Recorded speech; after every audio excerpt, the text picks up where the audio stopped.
It's time for MacBreak Weekly. Andy, Renee, and Alex, they're all here, and we have a date for WWDC. It's going to be June 6th. We'll talk about it, what Apple might announce, and there is a very special, exclusive in-person portion. Will Renee get an invitation? He's celebrating 2 years as a YouTube star. A great video from Renee all about that. Harrison Ford signs a deal to star in an Apple TV show, and we find out why some people get iPhone updates before others. It's all coming up next on MacBreak Weekly. Podcasts you love. From people you trust. This is Twit. This is MacBreak Weekly, episode 812, recorded Tuesday, April 5th, 2022. Short-fingered Vulgarians. MacBreak Weekly is brought to you by Our Crowd. Our Crowd helps accredited investors invest early in pre-IPO companies alongside professional venture capitalists. Join the fastest-growing venture capital investment community at ourcrowd.com/MacBreak. And by ZipRecruiter. According to research, 90% of employers plan to enhance their employee experience this year. And if you need to add more employees, well, there's ZipRecruiter. ZipRecruiter's technology finds qualified candidates for your job, and you can invite your top choices to apply. Try ZipRecruiter for free today at ZipRecruiter.com/MacBreak. And by CashFly. CashFly is giving away a complimentary detailed analysis of your current CDN bill and usage trends. See if you're overpaying 20% or more. Learn more at twit.cashfly.com. It's time for MacBreak Weekly, the show where we cover the latest news from Apple. And there is actually news this week. Alex Lindsay is here from officehours.global and 090.media. Hello, Alex. Hi, how's it going? Going well. It's good to be here. Spring is here in Northern California. It's getting kind of warm. Yeah. Yeah. So it's all the way up to it's all the way up to the mid-70s at times. I think it's going to even be warmer crazy. than that. I think we're going to the 90s at some point this week. Yeah, exactly. Every time it rains here, I'm always like, wow, it's here. I wish it would actually rain. still rains here. I know. Rain. But when it rains, I realize that we're so used to drought now that when it rains, you're just like, what is this stuff coming out of the air? It's true. We're heading into a massive drought, unfortunately. Yep. It's gotten to the point now where people are painting on their sides of their buildings. This might sound strange, but I wish it would rain.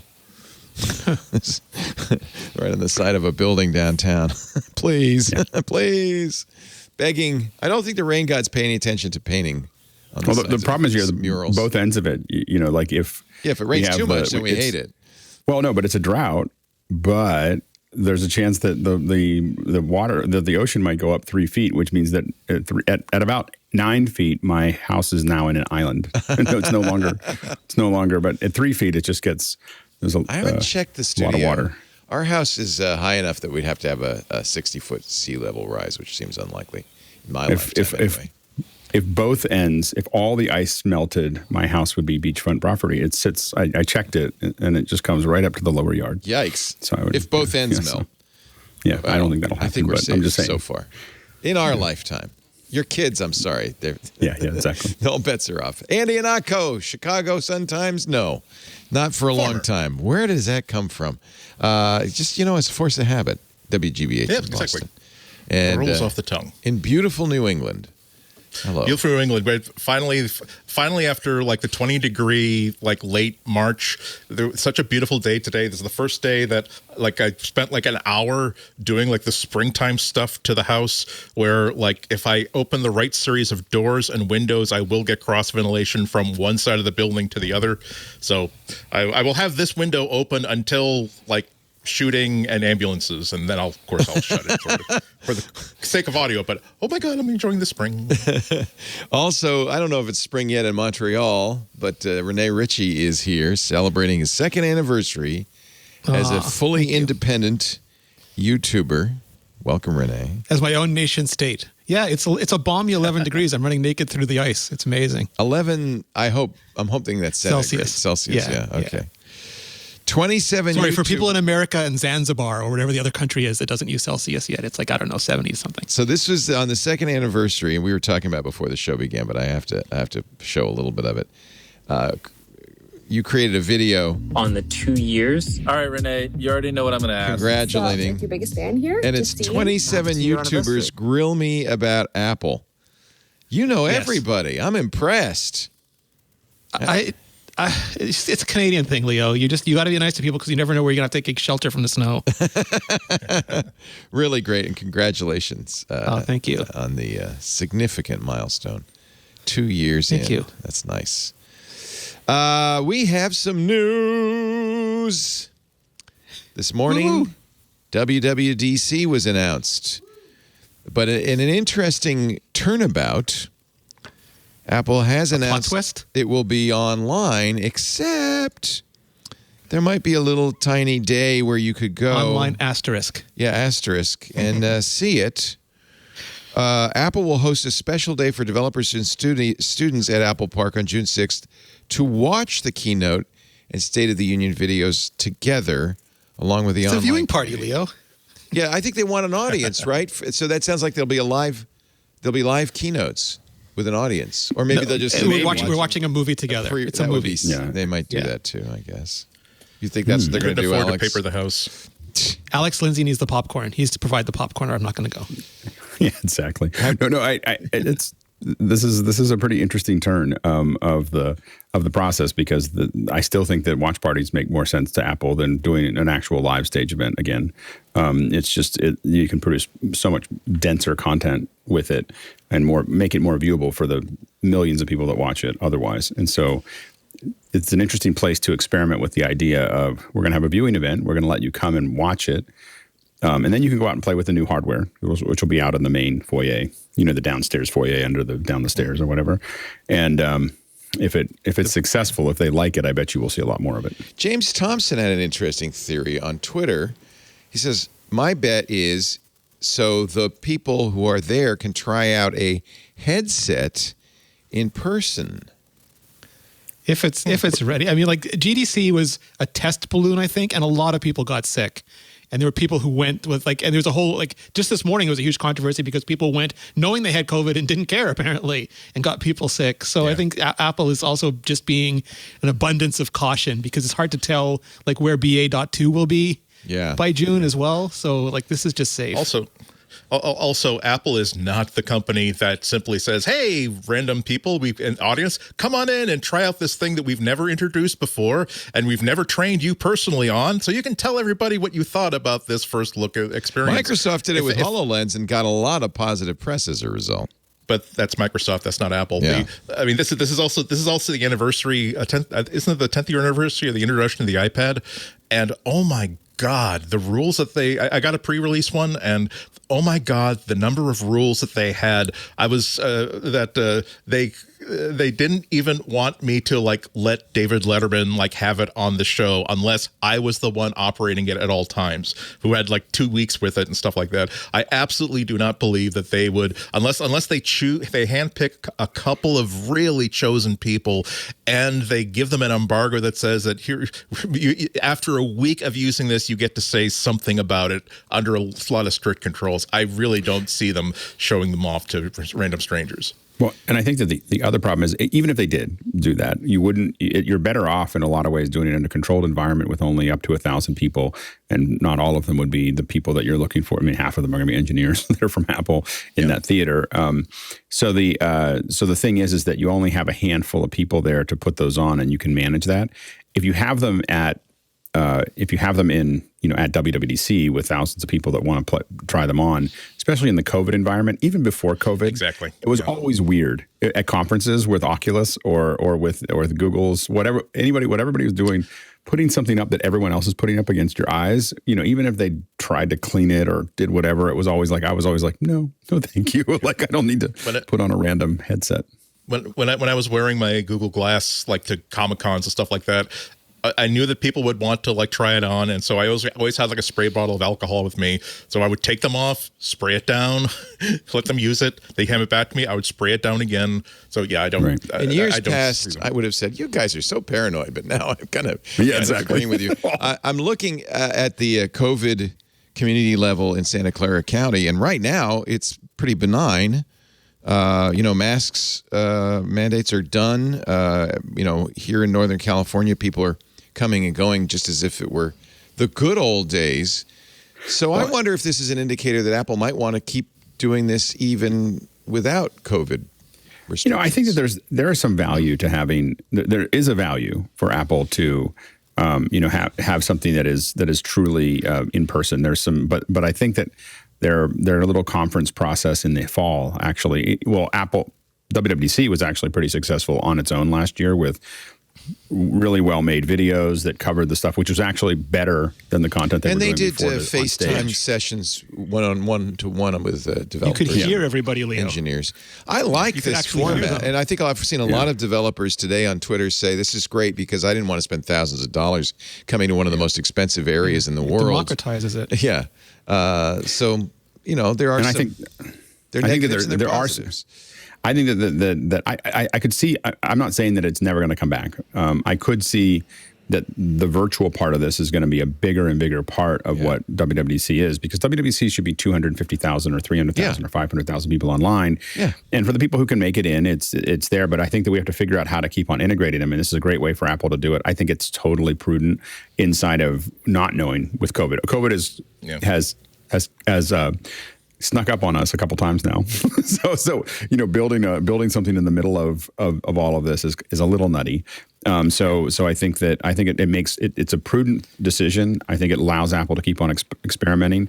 And what I hope they do is do what they did in the fall, in the summer. So come right after WWDC and then immediately start doing. I thought their sessions, other than using WebEx, which was a disaster, their sessions I thought were pretty well designed. There was no overlap, which is like when conferences now do overlap, do multiple tracks. I'm like, why would you do that?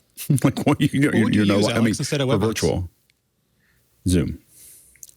Okay. Zoom's way better than WebEx. So I use all of them all the time because I get paid to use them all, and I'm in meetings all the time. So I'm pretty clear idea. WebEx is a horrible platform. Microsoft Teams is actually considerably better. I think Zoom is at the top. I can't see Apple Teams. using Microsoft Teams, however. No, they couldn't. No, what I'm saying is that Zoom is the one that is not. Apple can't use agnostic. Google. Yeah. Meet, well, if they made Facebook Teams. FaceTime key Teams, they could use that, but they didn't make. I don't think that so Apple knows how to make a. I don't think Apple knows how to make a FaceTime that would be worth using. I mean, I don't think they have that skill set at this point. Since we switched to Zoom, we've been very, very happy. It's stable. It's got, and the bottom line is that the, Zoom bought a company called Liminal, which I had recommended last year, and it changed. It's a game changer. Like we like to say that everybody, you just get to hire more people to do something, but every once in a while you hire a handful of people and let them build a team. And right now the best video conferencing team in the world is at Zoom. They hired the right talent. They have the right quarterback. They have the right running back. They have the right receivers. They have, sorry for the sports references, but they have a Super Bowl team that's playing in there, and that makes a difference. And so Zoom right now is the by far the best video conferencing platform. Yeah, I think that's probably certainly been our case, our experience. So Renee, you think you'll get an invite? That's going to be a very hot ticket. On June 6th. I'm not going to get my hopes up. I don't have high confidence that we'll have a VR headset at WWDC. I think that's maybe a September thing, if not early 2022 thing. I'd rather be surprised than disappointed. I'm sure they'll have some press there. I don't know if it'll be just US only press or the press release says Canadian press. Specifically developers and students. Then it also says space will be limited and details about how to apply to attend will be provided on the site and app soon. They don't say anything about press, but I have to think if they're having people come in, they're going to have a hand full of press. It's a cool space. I don't know if I'd want to spend the whole day down there. I don't know. It's a lot easier for us. I'm very happy watching the stream. Alex, it's a lot easier for us than it is for Renee coming all the way from the East Coast. Everyone gets bigger for us. In the last Apple stream, there was 150 of us in after hours, not part of the office hours. That's probably more fun. Yeah. So much and they more were fun. We're sitting there talking about it. Yeah, exactly. We were all talking about it during the thing. It's like the geekiest way to watch it. And it was so much more fun than actually just sitting there watching it.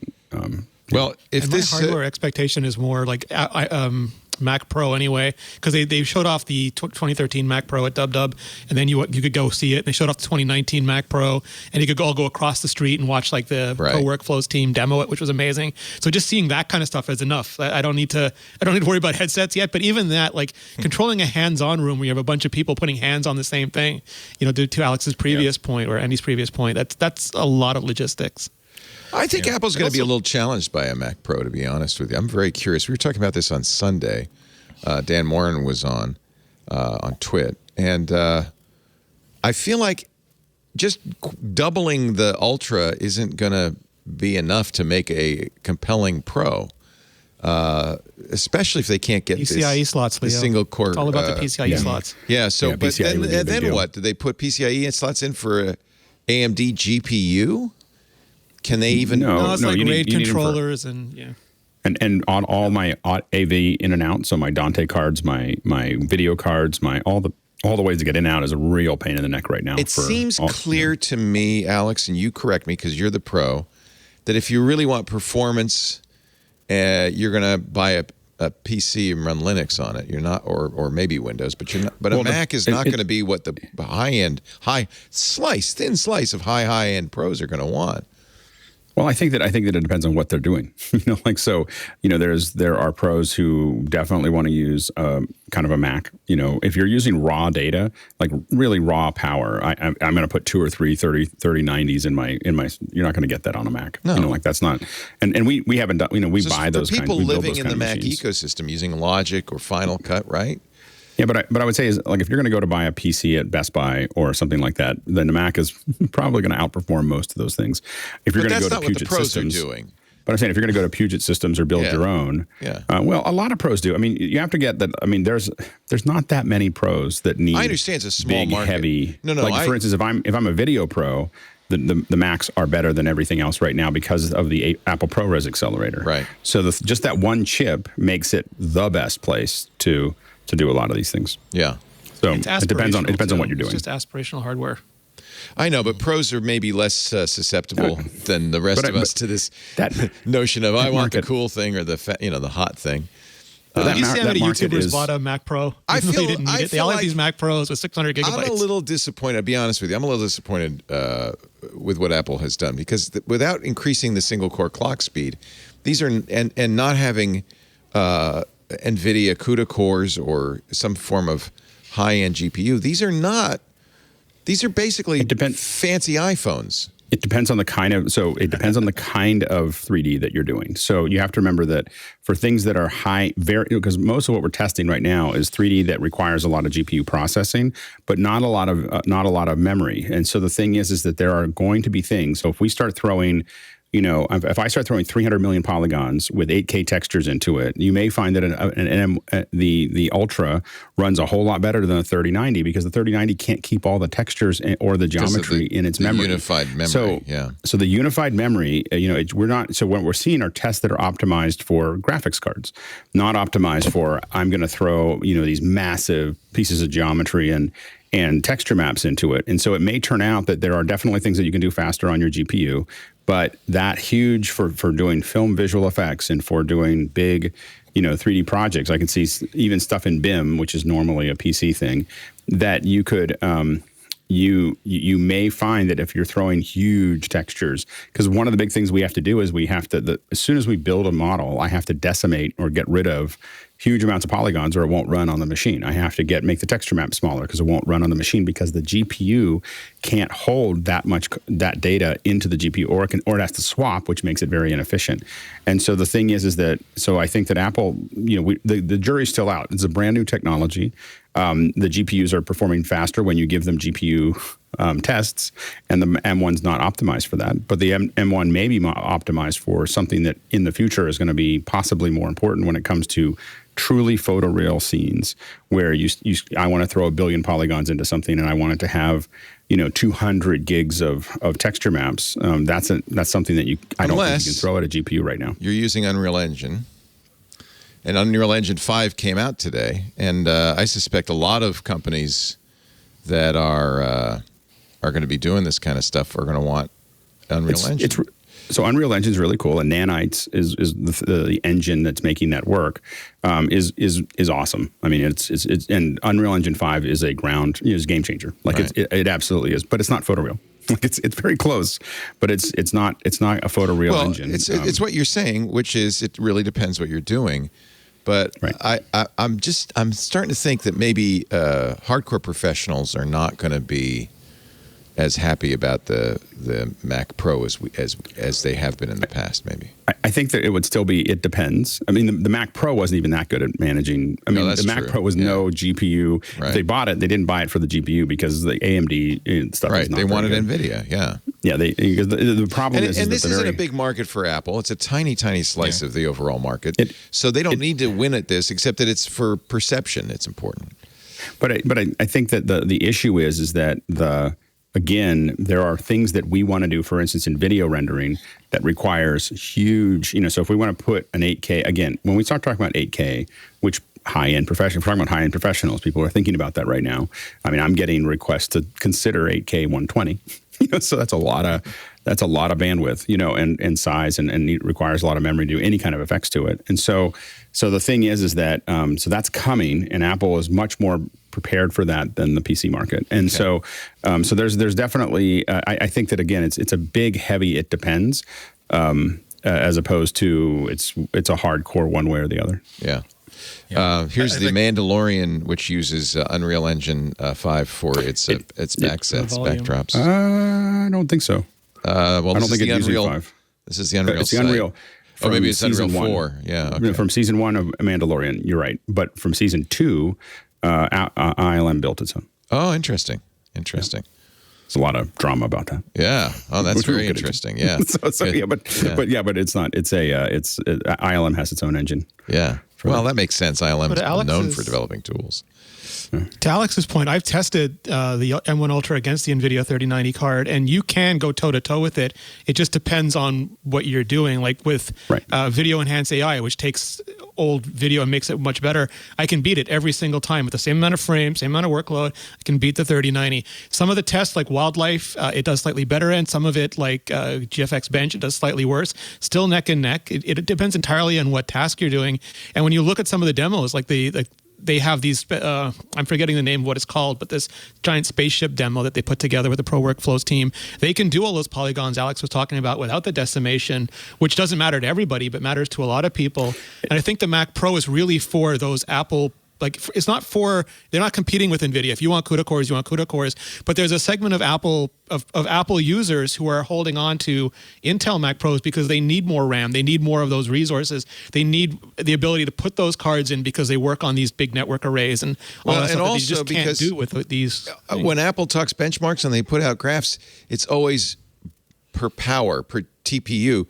What they don't show is if you're willing to use 400 watts on your NVIDIA card, you can beat the... So that's not actually true. That's a misconception, and it's Apple's fault for not being clear, but that line doesn't continue. A lot of people assume it does because an NVIDIA card can suck in so much power, but that's power to system, not power in system. Apple doesn't have a big power to system. You don't have to push a bunch of stuff in just to make the card light up before you do any processing. So that graph doesn't really extend very far. It's just once you're on the card, that's what you get from both systems. Yeah. There's also an audience that we're overlooking here. There's one specific type of creator that has to have Macs, and that's Mac developers. And a lot of them are really, really interested in compile times being shut down as slim as they can possibly get them. As fast as they can rev, that's money in the bank. So that's one area in which I'm sure that we're going to see a part of that. But this is, I think overall, this really does, the conversation we're having right now really does point to how brilliant the idea of having a brand new nameplate for Mac called the Mac Studio, targeted at people, most of the people who would be sort of like buying an entry-level to maybe mid-level Mac Pro because they're convinced that, well, not that convinced that, but they know that they have to suck in 8K video, spit out 4K video with all kinds of effects and all kinds of composites. And this is to have a Mac that's designed and targeted specifically towards them solves a problem. They know that that's a bread and butter creator, that's a bread and butter sort of audience. But Lee, I think you're right that there's a rung on the ladder above which anybody who's interested in that level of performance is no longer thinking, why would I just simply go to a website and order a pre-made prefab Mac, pre-made prefab Windows machine, when I can just basically assemble all the components I need that's targeted specifically to what I need this amount of power to do.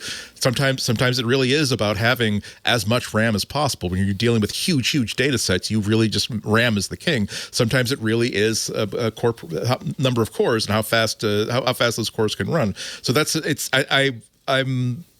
I'm a little bit mystified as to how Apple attracts the people who need that level of performance. They're great up until this level, but up above them, they can't really design a Mac that's specifically for the needs of this one person who's willing to spend $12,000 on a desktop. Well, I would also submit that the window is closing because GPU availability is coming back. Apple does not own unified memory. That's an old technology that anybody could adopt. Intel has already started using efficiency cores and performance cores to really improve the performance of its Alder Lake generation. I feel like Apple has shown the way, and they definitely led, but it's going to be... Look, I'm not saying anything about anything below the Mac Pro. I'm saying Mac Pro is going to be maybe going to be a tougher sell. It's going to take a while. It's going to take a few generations. Yeah. And I think that again, there's the market. I live in this market. I know. That's why I ask you. Yeah. Up there. But the market that is, I need all of that power is super tiny. Small. Yeah. So other than aspirational, it doesn't mean anything. Like right. to Apple, it is. Other than being excited to be able to write an article that a scientist is re-engineering some genome or something like that.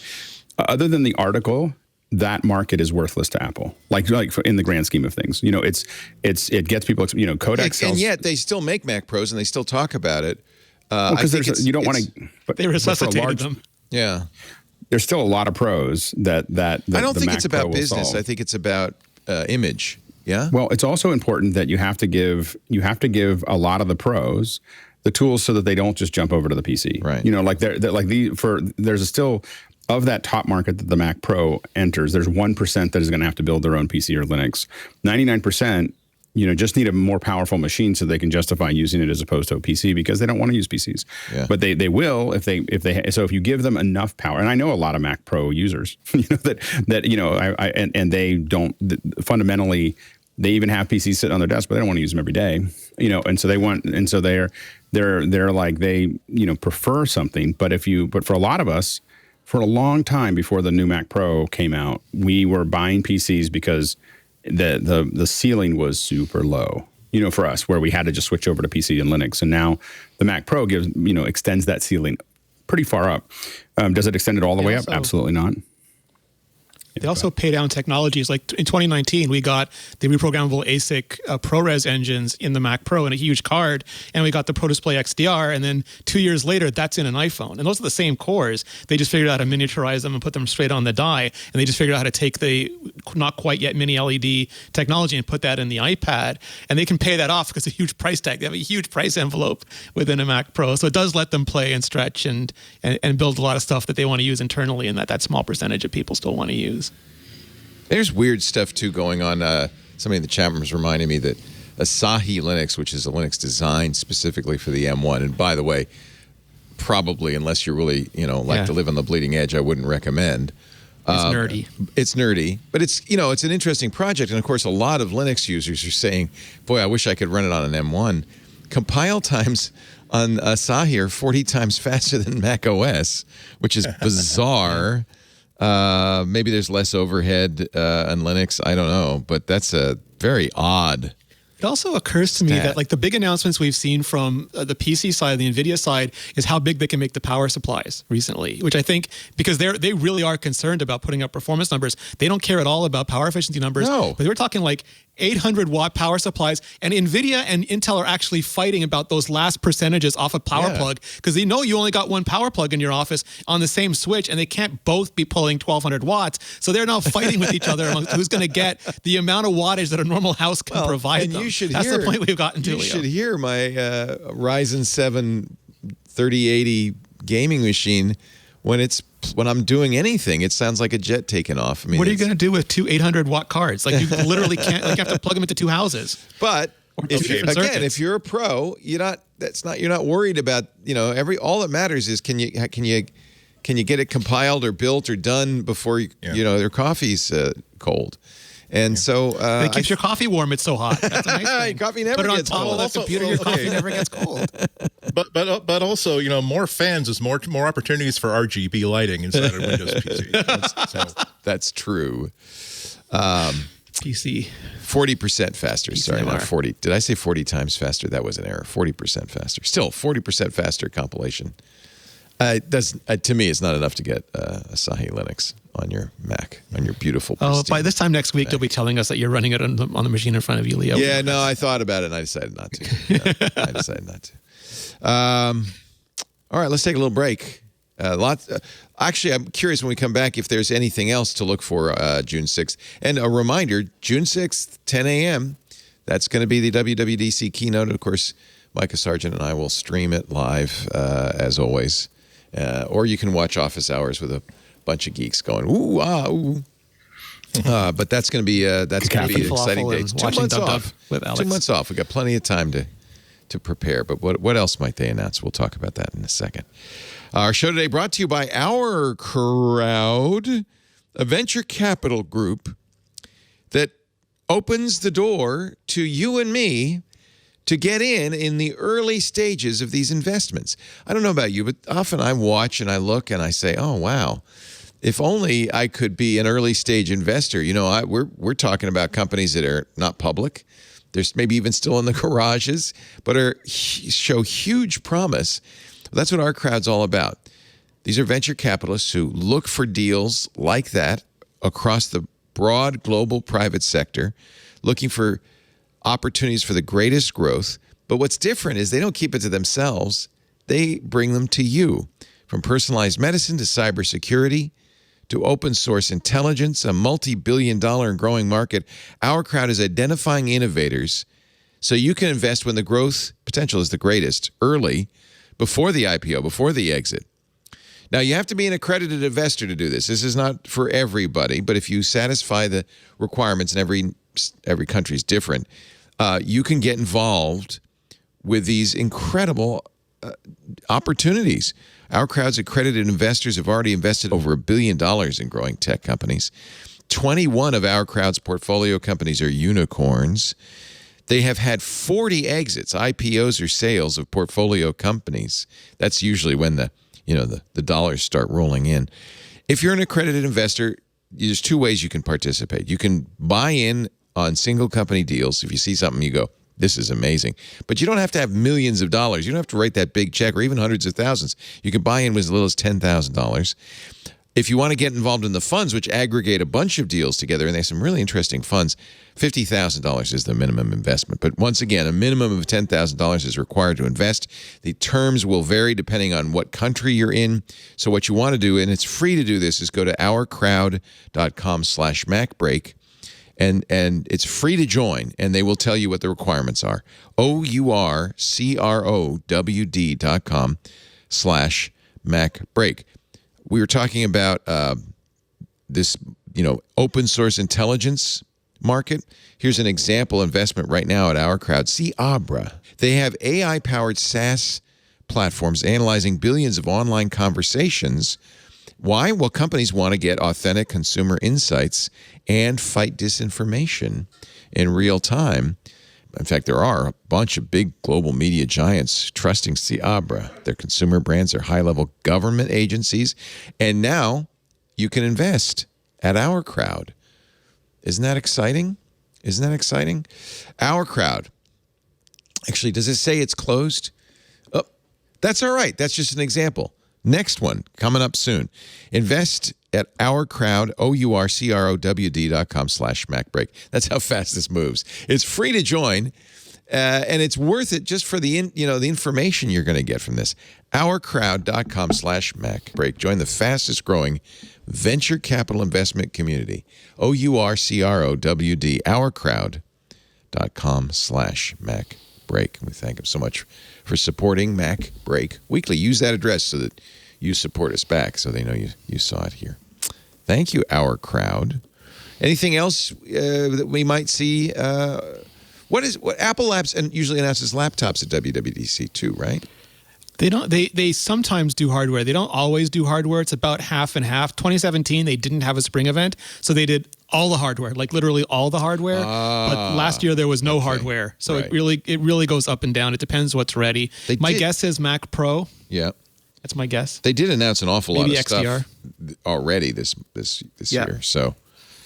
And I'm hoping the XDR display part 2, where they have like, I don't want it to be 7K for 7K, Leo. I really, really don't. But some of the technologies we're hearing about are like 36-inch 7K mini LED display. And I know people still want promotion on it because, why pay less? So I'm gritting my teeth and waiting to see what that is. Speaking of which, a weird thing happened on the way to Monterey 12.3.1. Lisa, I updated fine on my Mac Studio Max. As you know, Lisa has an Ultra. She says, "What's going on? I can't update." I came in and I said, "What do you mean?" It says you don't have your studio display is not attached. So would you please attach your studio display so we can update both at the same time? And then when I clicked OK, it said, no, attach. We don't have a studio display. This Mac has never had a studio display attached. Oh, wait a minute. Yes, it has, here at the studio, when we first unboxed it. So do you think it remembers seeing a studio display and says, no? Because what I ended up having to do is, there's for more information or more details, you click that box, and then you get both updates, 12.31 plus studio display update. And I unchecked the studio display, said OK. It still complained, and then it did it. So it must have seen that I had only once... weeks ago, connected it to a studio display. That's weird, because I didn't have that problem with my Ultra. Huh. Okay. Now that I've answered my own question, it's strange though that it remembers that. I guess they really want to update the studio display. What's in the update, Renee? Anything important? It's just it's not the bug fix we're waiting for either, which is to fix that camera. So it came with a review unit. You put it in and it fixed it right away. Right. So I have no experience of what it did before then. Maybe it was just the whole screen was yellow. Okay, so there is some sort of update. Because we updated the studio display when we unboxed it. We updated it, so it is something new. I would love to see like aggressive updates for this. I think we talked about this, but like AirPods have been getting new features every year. They got spatial audio, conversation boost, Find My. Every dub they're treated like another piece of hardware that gets updates. And I would love to see Studio Display come up and say, okay, for you like Omega level Apple nerds who bought 2 of them, we're going to let you do a stereo pairing, like HomePod, so you can have a wider soundstage. It breaks my heart. There's no, because we saw the unboxing now from the teardown from iFixit. It just breaks my heart. The one thing Apple doesn't cram Wi-Fi into is this, because I would love wireless AirPlay and wireless sidecar just built in. I know it makes no sense because like a Mac will do that automatically, but I just want it. You do want to get 12.3.1. You also want to get 15.4.1 for iOS because they are 0 days that Apple is fixing.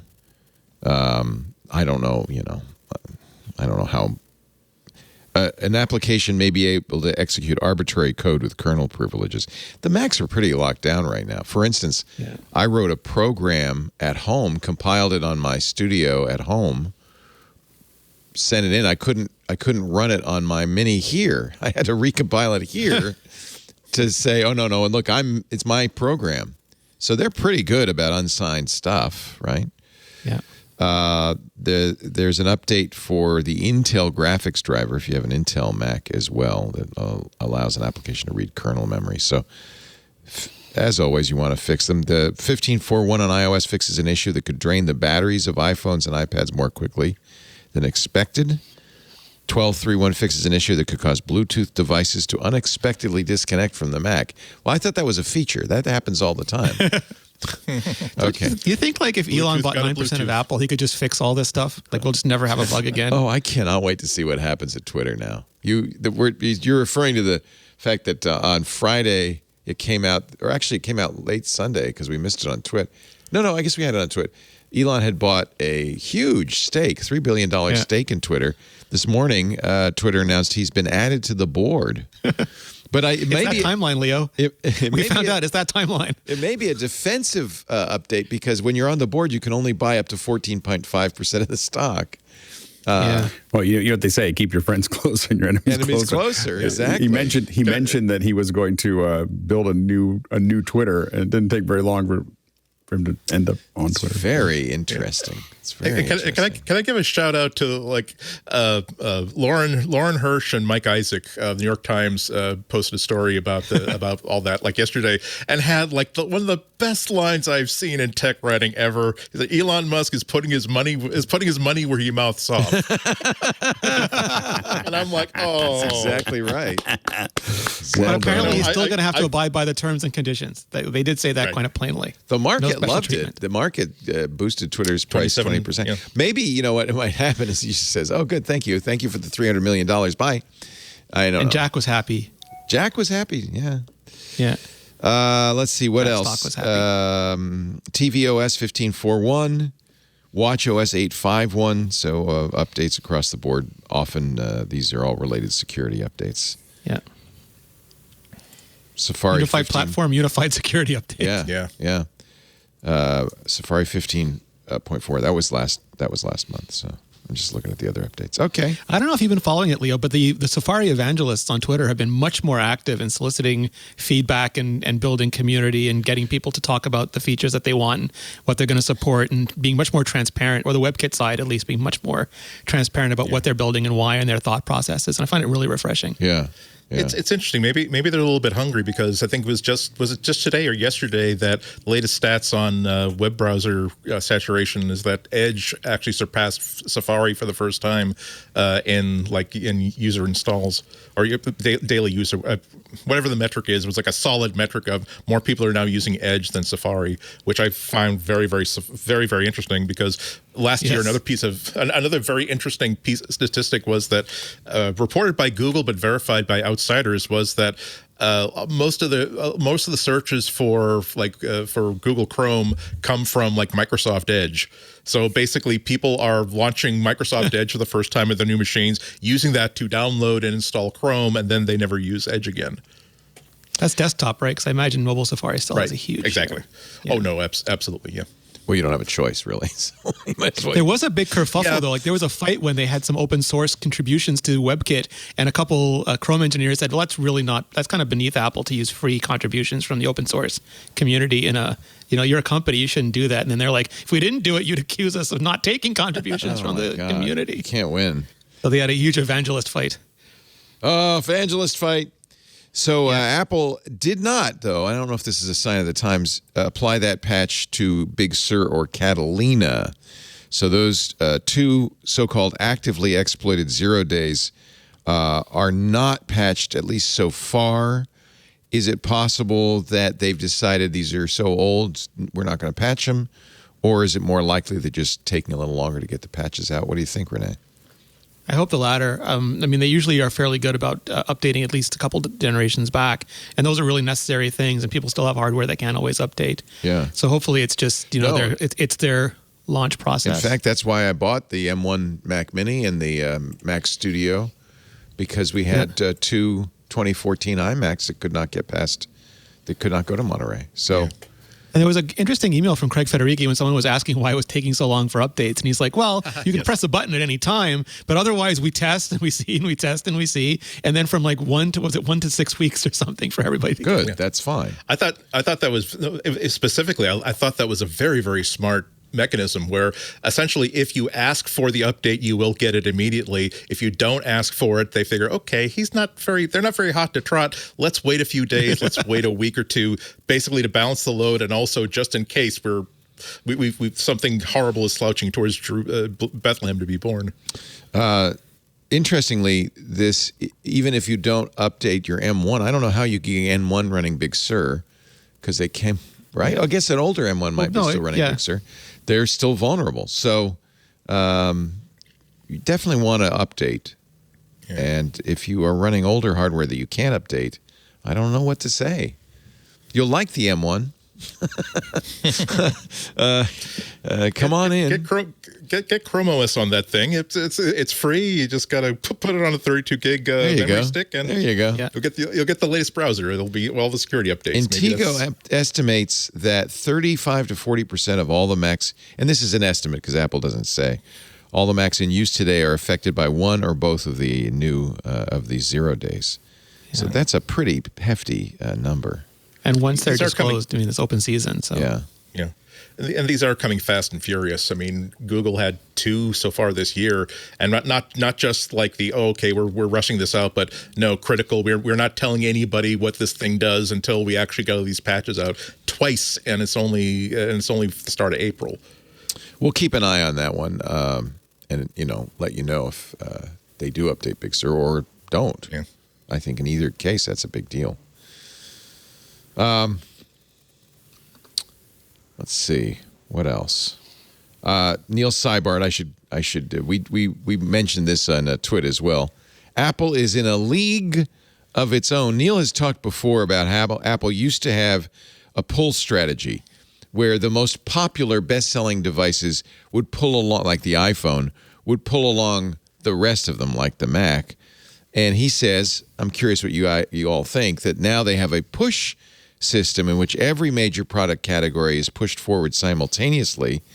I have to say, as a Mac user, I'm glad that they have kept the Mac up. Is that, you think, an internal choice that they've made, or is it just something Neil's observed? I don't think that's new. I think it just took time. Like the Schiller doctrine is pretty famous now. There's that famous slide of all the different screens, and Phil really believed that every device had to fight for survival. Like they do not care if they cannibalize stuff, and it'll go back and forth. But like the iPhone has to become so good, people don't need an iPad. The iPad has to be so good, people don't need a Mac. The Mac has to be so good, they don't need like a desktop Mac. And then it's the job of all of those devices to push back, to fight, to prove that they have a right to keep existing. And that they've made, like, they've fallen off on that over the years. I think they just got too many, they were juggling too many things at one time and didn't have a clear Mac direction before Apple Silicon. But that's supposed to be the goal, and that really feels like what they're doing now, because iPad Pro is so good and the new M1 Macs are so good that they really are driving them forward.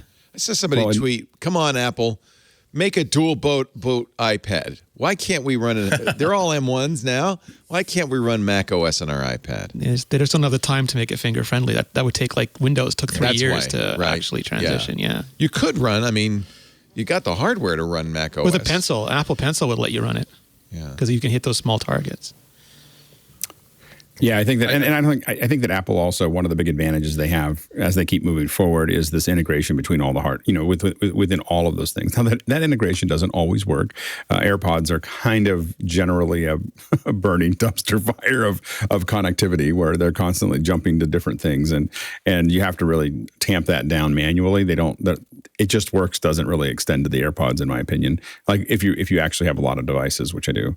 But outside of that exception, I think Apple's doing, they just keep tying all these devices together tighter and tighter and tighter to where that experience is so fluid across all of them that it's really, as an ecosystem, it's hard to not be in the ecosystem. It's hard to add something to it because it's just going to be this kind of slug. Like if you get a different watch or a different phone or a different. Lisa was real things. interested in my Z Flip, my Galaxy Z Flip, which is a great little phone. And I said, well, before I send it to Stacy, you want to try it and see if you want it? And I said, but it won't work with your Apple Watch. And that was it. It was like, no, I'm not going to do it. Where's the AirDrop button? Yeah. Right. Not going to do it. So I think that's really strong lock-in, really. If once you've got a few Apple products, you're loath to go anywhere else. Yeah. Speaking of AirPods, as you probably know, the FDA is moving quickly towards making hearing aids an over-the-counter device, which would be a huge shift. It's a very expensive, right now, hearing aids are thousands of dollars. My hearing aids were $6,000 and that did not include the cost of going to an audiologist to get them fitted and all of that. But as we go towards this OTC hearing aid market, I think Apple will be well positioned. There's a company called Olive Union, that is now starting to take orders for what really kind of almost looks a little bit like an AirPod. the Olive Max hearing aids, they double as a pair of earbuds, but they are hearing aids that in fact adjust to your hearing issues. They adapt to the situation you're in. They look a lot like regular earbuds. They're on pre-order right now. I think it's on Indiegogo. Yeah. They're actually not, remember, $6,000 for a pair of hearing aids, Right. $299. They will be $550. Yeah. Well, that's thanks to the FDA. Their attitude, I think they started this 6 or 8 years ago, sometime during the Obama administration, I think it was, that they decided that technology is evolving at the point where they can start to question whether certain technologically based therapies require the use of require the involvement of a doctor, require the use of prescription, and maybe they could be converted from medical devices into consumer devices. And one of the first things that qualified under this program were hearing aids. And you're absolutely right. I mean, we can walk into like any drugstore and buy a pair of reading glasses and just simply keep swapping glasses until we find one that actually works. Walk out, we're happy. That's $10, and the ability to do that for people who have simple hearing problems that could be addressed this for $300 to $600 instead of $3,000 to $6,000. That is real power. That's one of the cases where politics and technology work well together. It's realizing that no one's going to be hurt unless so long as these things are certified, so long as these things are actually work and do what this says on the label. This is such a big step forward for health. It hasn't happened yet. You're right. It was 2017 that this was part of the FDA Reauthorization Act. FDA says right now, as of this time, there are no products that can be legally marketed as over-the-counter hearing aids. But I think it was their intent to get this to happen sooner than later. Obviously, the lobbyists have kicked in. Yeah. So I don't. Well, I think that the problem is the current hearing aid companies are going to have a hard time surviving against consumer companies. Yes. And so they're It's also like put a lot of audiologists out of business. Yeah, because I mean the reality is that Apple's and many others transparency mode is really something that doesn't take very much to say, well, we're going to use those mics, give them back to you. I mean, you could end up with just a lot of people that. What's interesting is that it just gets to it. It also doesn't have the same stigma that it used to have of having those hearing aids. I don't know how much stigma there is now. I know so many people with hearing aids at this point, but it is. It's funny because I agree there isn't really a stigma, but for a lot of people. They think there is, right? So there is definitely resistance to wearing a hearing aid. Maybe it's just a kind of the acknowledgement I'm getting old that people don't want to do. So that's a big problem. I think from battery life, though, I mean, especially if we get something with bigger batteries and so on and so forth, I could see myself. I mean, I think that the other thing that's happening is there's this mixture of an earpiece, like we'll just not call it a hearing aid or a headphone, but an earpiece that we put in that is, again, when it connects us to our AR.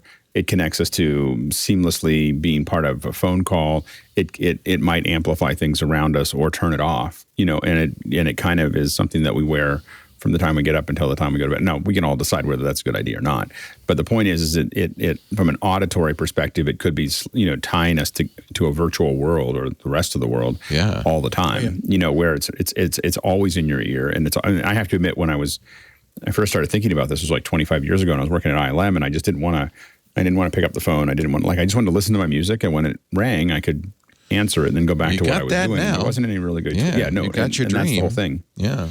But I think that being able to say, oh, at this moment, I would like to amplify what's around me so I could really hear it, or at this moment, I would like to turn that off, and being able to just decide what you're doing there is pretty interesting. Yeah. No, just the idea of having a phone that has a pretty sophisticated microphone array built into it, being able to put that on the desk or put that on the table at a restaurant, and basically tell the earpiece, I want to listen to the human being that's sitting directly in front of me, and say, great, okay, we know what a human voice sounds like, we know what direction this voice is coming from, we will dumb down every single other piece of noise around you and just highlight this one specific voice.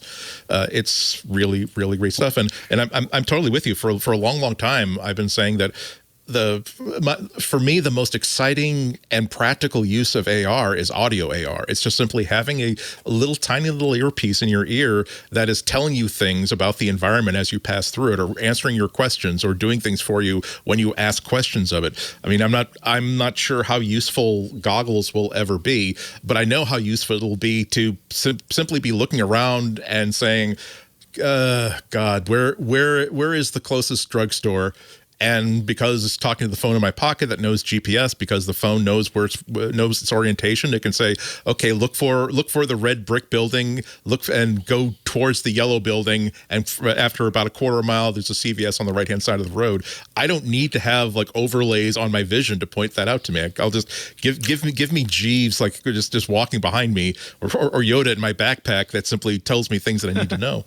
Well, then if you have it also on, you could have it instead of saying "Hey, whatever," you go. You run into a person at a party and you go hi, and that's what it is. That's Frank. That's Frank. You met him at the. Oh yeah, Frank. Isn't it been a long time since we met? He's got 2 kids in college, and how are the kids? Judith, and that's only fair because like there are apps on both of our phones that are already saying, "Oh, Andy Anatko was next to this person who's really into Pilates. Maybe I should." If he's probably going to talk to Andy about Pilates, let's show him Pilates ads the next 3 days. Why not just say, "Oh, by the way, here is what we know about this person." Yeah. Don't get him started on Pilates. Oh my God, he will talk your ears off. The last time you left talking to him, you said never talk to him again. So you just simply laugh and not walk away. Bloomberg story about Apple, Meta, Snap, and others being bit by teenage hackers who pretended to be law enforcement and requested customer information. According to Bloomberg, Apple and Meta provided details like a customer's address, phone number, and IP address in mid-2021 in response to the forged emergency data requests. Normally, such requests are accompanied by a search warrant or a subpoena, but the emergency requests, well, it's an emergency, so they don't require a court order. Snap received a forged legal request from the same hackers. It's not known whether they provided the data.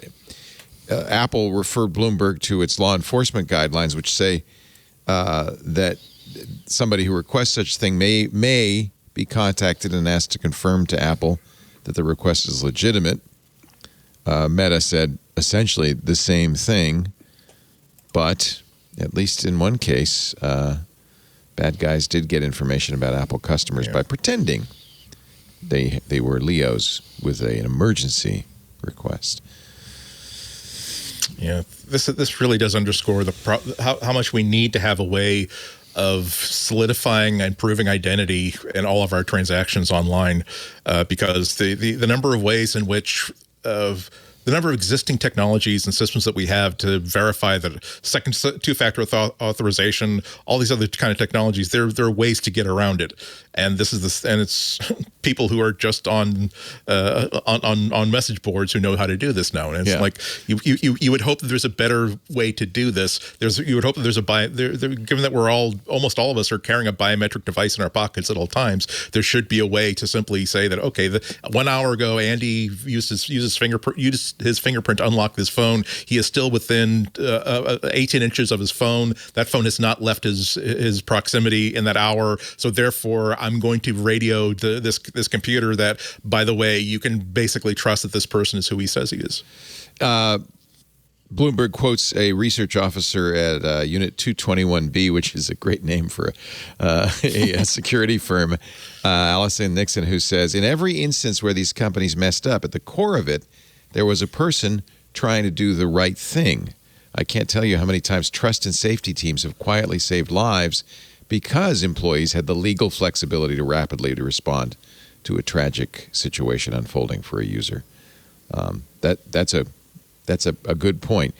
Brian Krebs on Tuesday said hackers had forged an emergency data request to get information from Discord.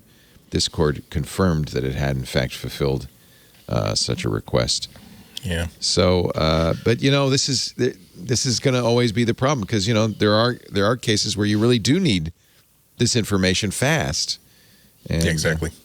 That's exactly the scenario. The part of the system that they exploited, that there's supposed to be steps and stages and firewalls, but if there is an active shooter and we need to know about this person right now, that is a different mode gets kicked in. Yeah. So hopefully the fact that this particular incident doesn't seem to have been a huge national security problem, maybe that will alert Apple and Meta to here we need to strengthen this, because obviously this can be taken advantage of. You get worried about the things that you never hear about, that this never gets reported because the people get that information and then they just simply 2 years later it has the knock-on effects of that information getting out there.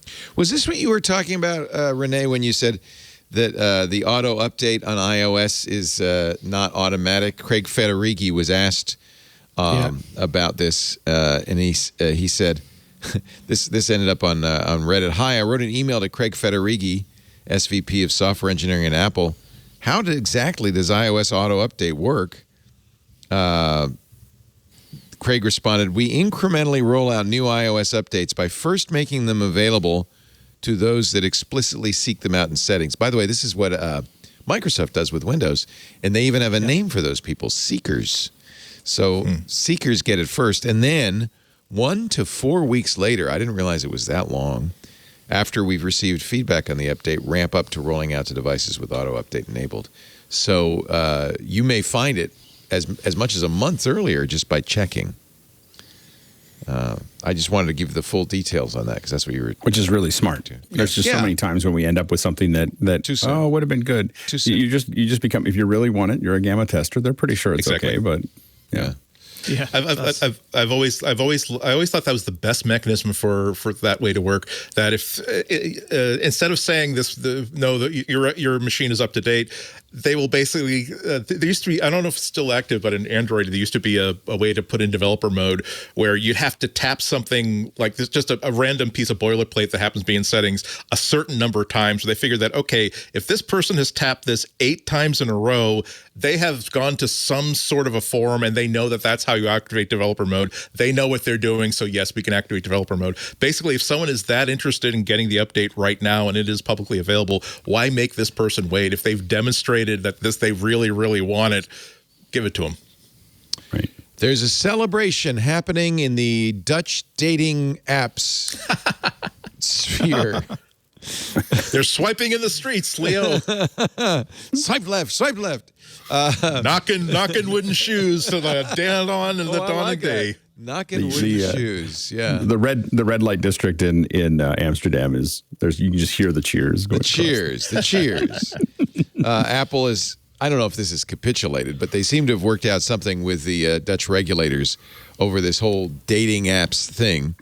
Dutch developers, apparently only Dutch developers, can now continue using Apple's in-app purchase system or use a third-party system within the app or include an in-app link directing users to the developer's website to complete a purchase. This is that same 27% rule, though. You're going to still pay Apple 27%. So I don't know. But this is a big deal, I guess, and maybe it's enough to stop the Dutch regulators from coming back. Remember, Apple paid if you're the 50 million Netherlands, euros. and if you're a dating app, and if you're using iOS, and if there's also a new entitlement option for reader apps. So Kindle, Netflix, apps where Comixology, I guess, would qualify, where it's just an app to read content you've purchased, and Apple has prior to this either charged them 30% or said, sorry, you gotta. You're going to have to sell it somewhere else. And by the way, they use telepathy to find out. And by the way, you better not tell them. You better not say anything in the app about that. Starting today, Apple says, with the update of the App Store Review Guideline 3.1.3/A, developers of reader apps can now request access to the external link account entitlement. This entitlement lets reader apps link to a website that is owned or maintained by the developer, say Amazon or Netflix, so that users can create or manage their account outside the app. Reader apps are apps that provide one or more of the following digital content types: magazines, newspapers, books, audio, music, or video. Where's comics? Does comics count? As the primary functionality of the app? Well, technically now, Comixology is Amazon. It's sold from the Amazon site, so you have to assume that it's a book. Let's call it a book. Exactly. It's a book. Yeah. Right. So it's a Kindle app. Some stipulations here are that to be eligible for the entitlement, developers' apps cannot offer in-app purchases on iOS Yeah, or you have to iPad OS. choose. Can't have both. That's actually a huge problem because a lot of apps. So, like historically, the problem with this is there's only you have two aggregators. Apple aggregates apps to resell on the App Store, and some of those apps aggregate content to then sell through the App Store. And if Apple has a 70-30 deal and those apps have 70-30 deals, you can't have 70-30-30. That's just math. So they've used the IAP system. But let's say you have 50,000, 100,000, a million IAPs. You're not going to just turn those off and hope that they find their way to some web interface. Like that's a huge risk or liability for any company, which is why making them choose is a big problem. Yeah. Yeah. Also, I mean, the EU's action last week to basically push forward the Digital Markets Act.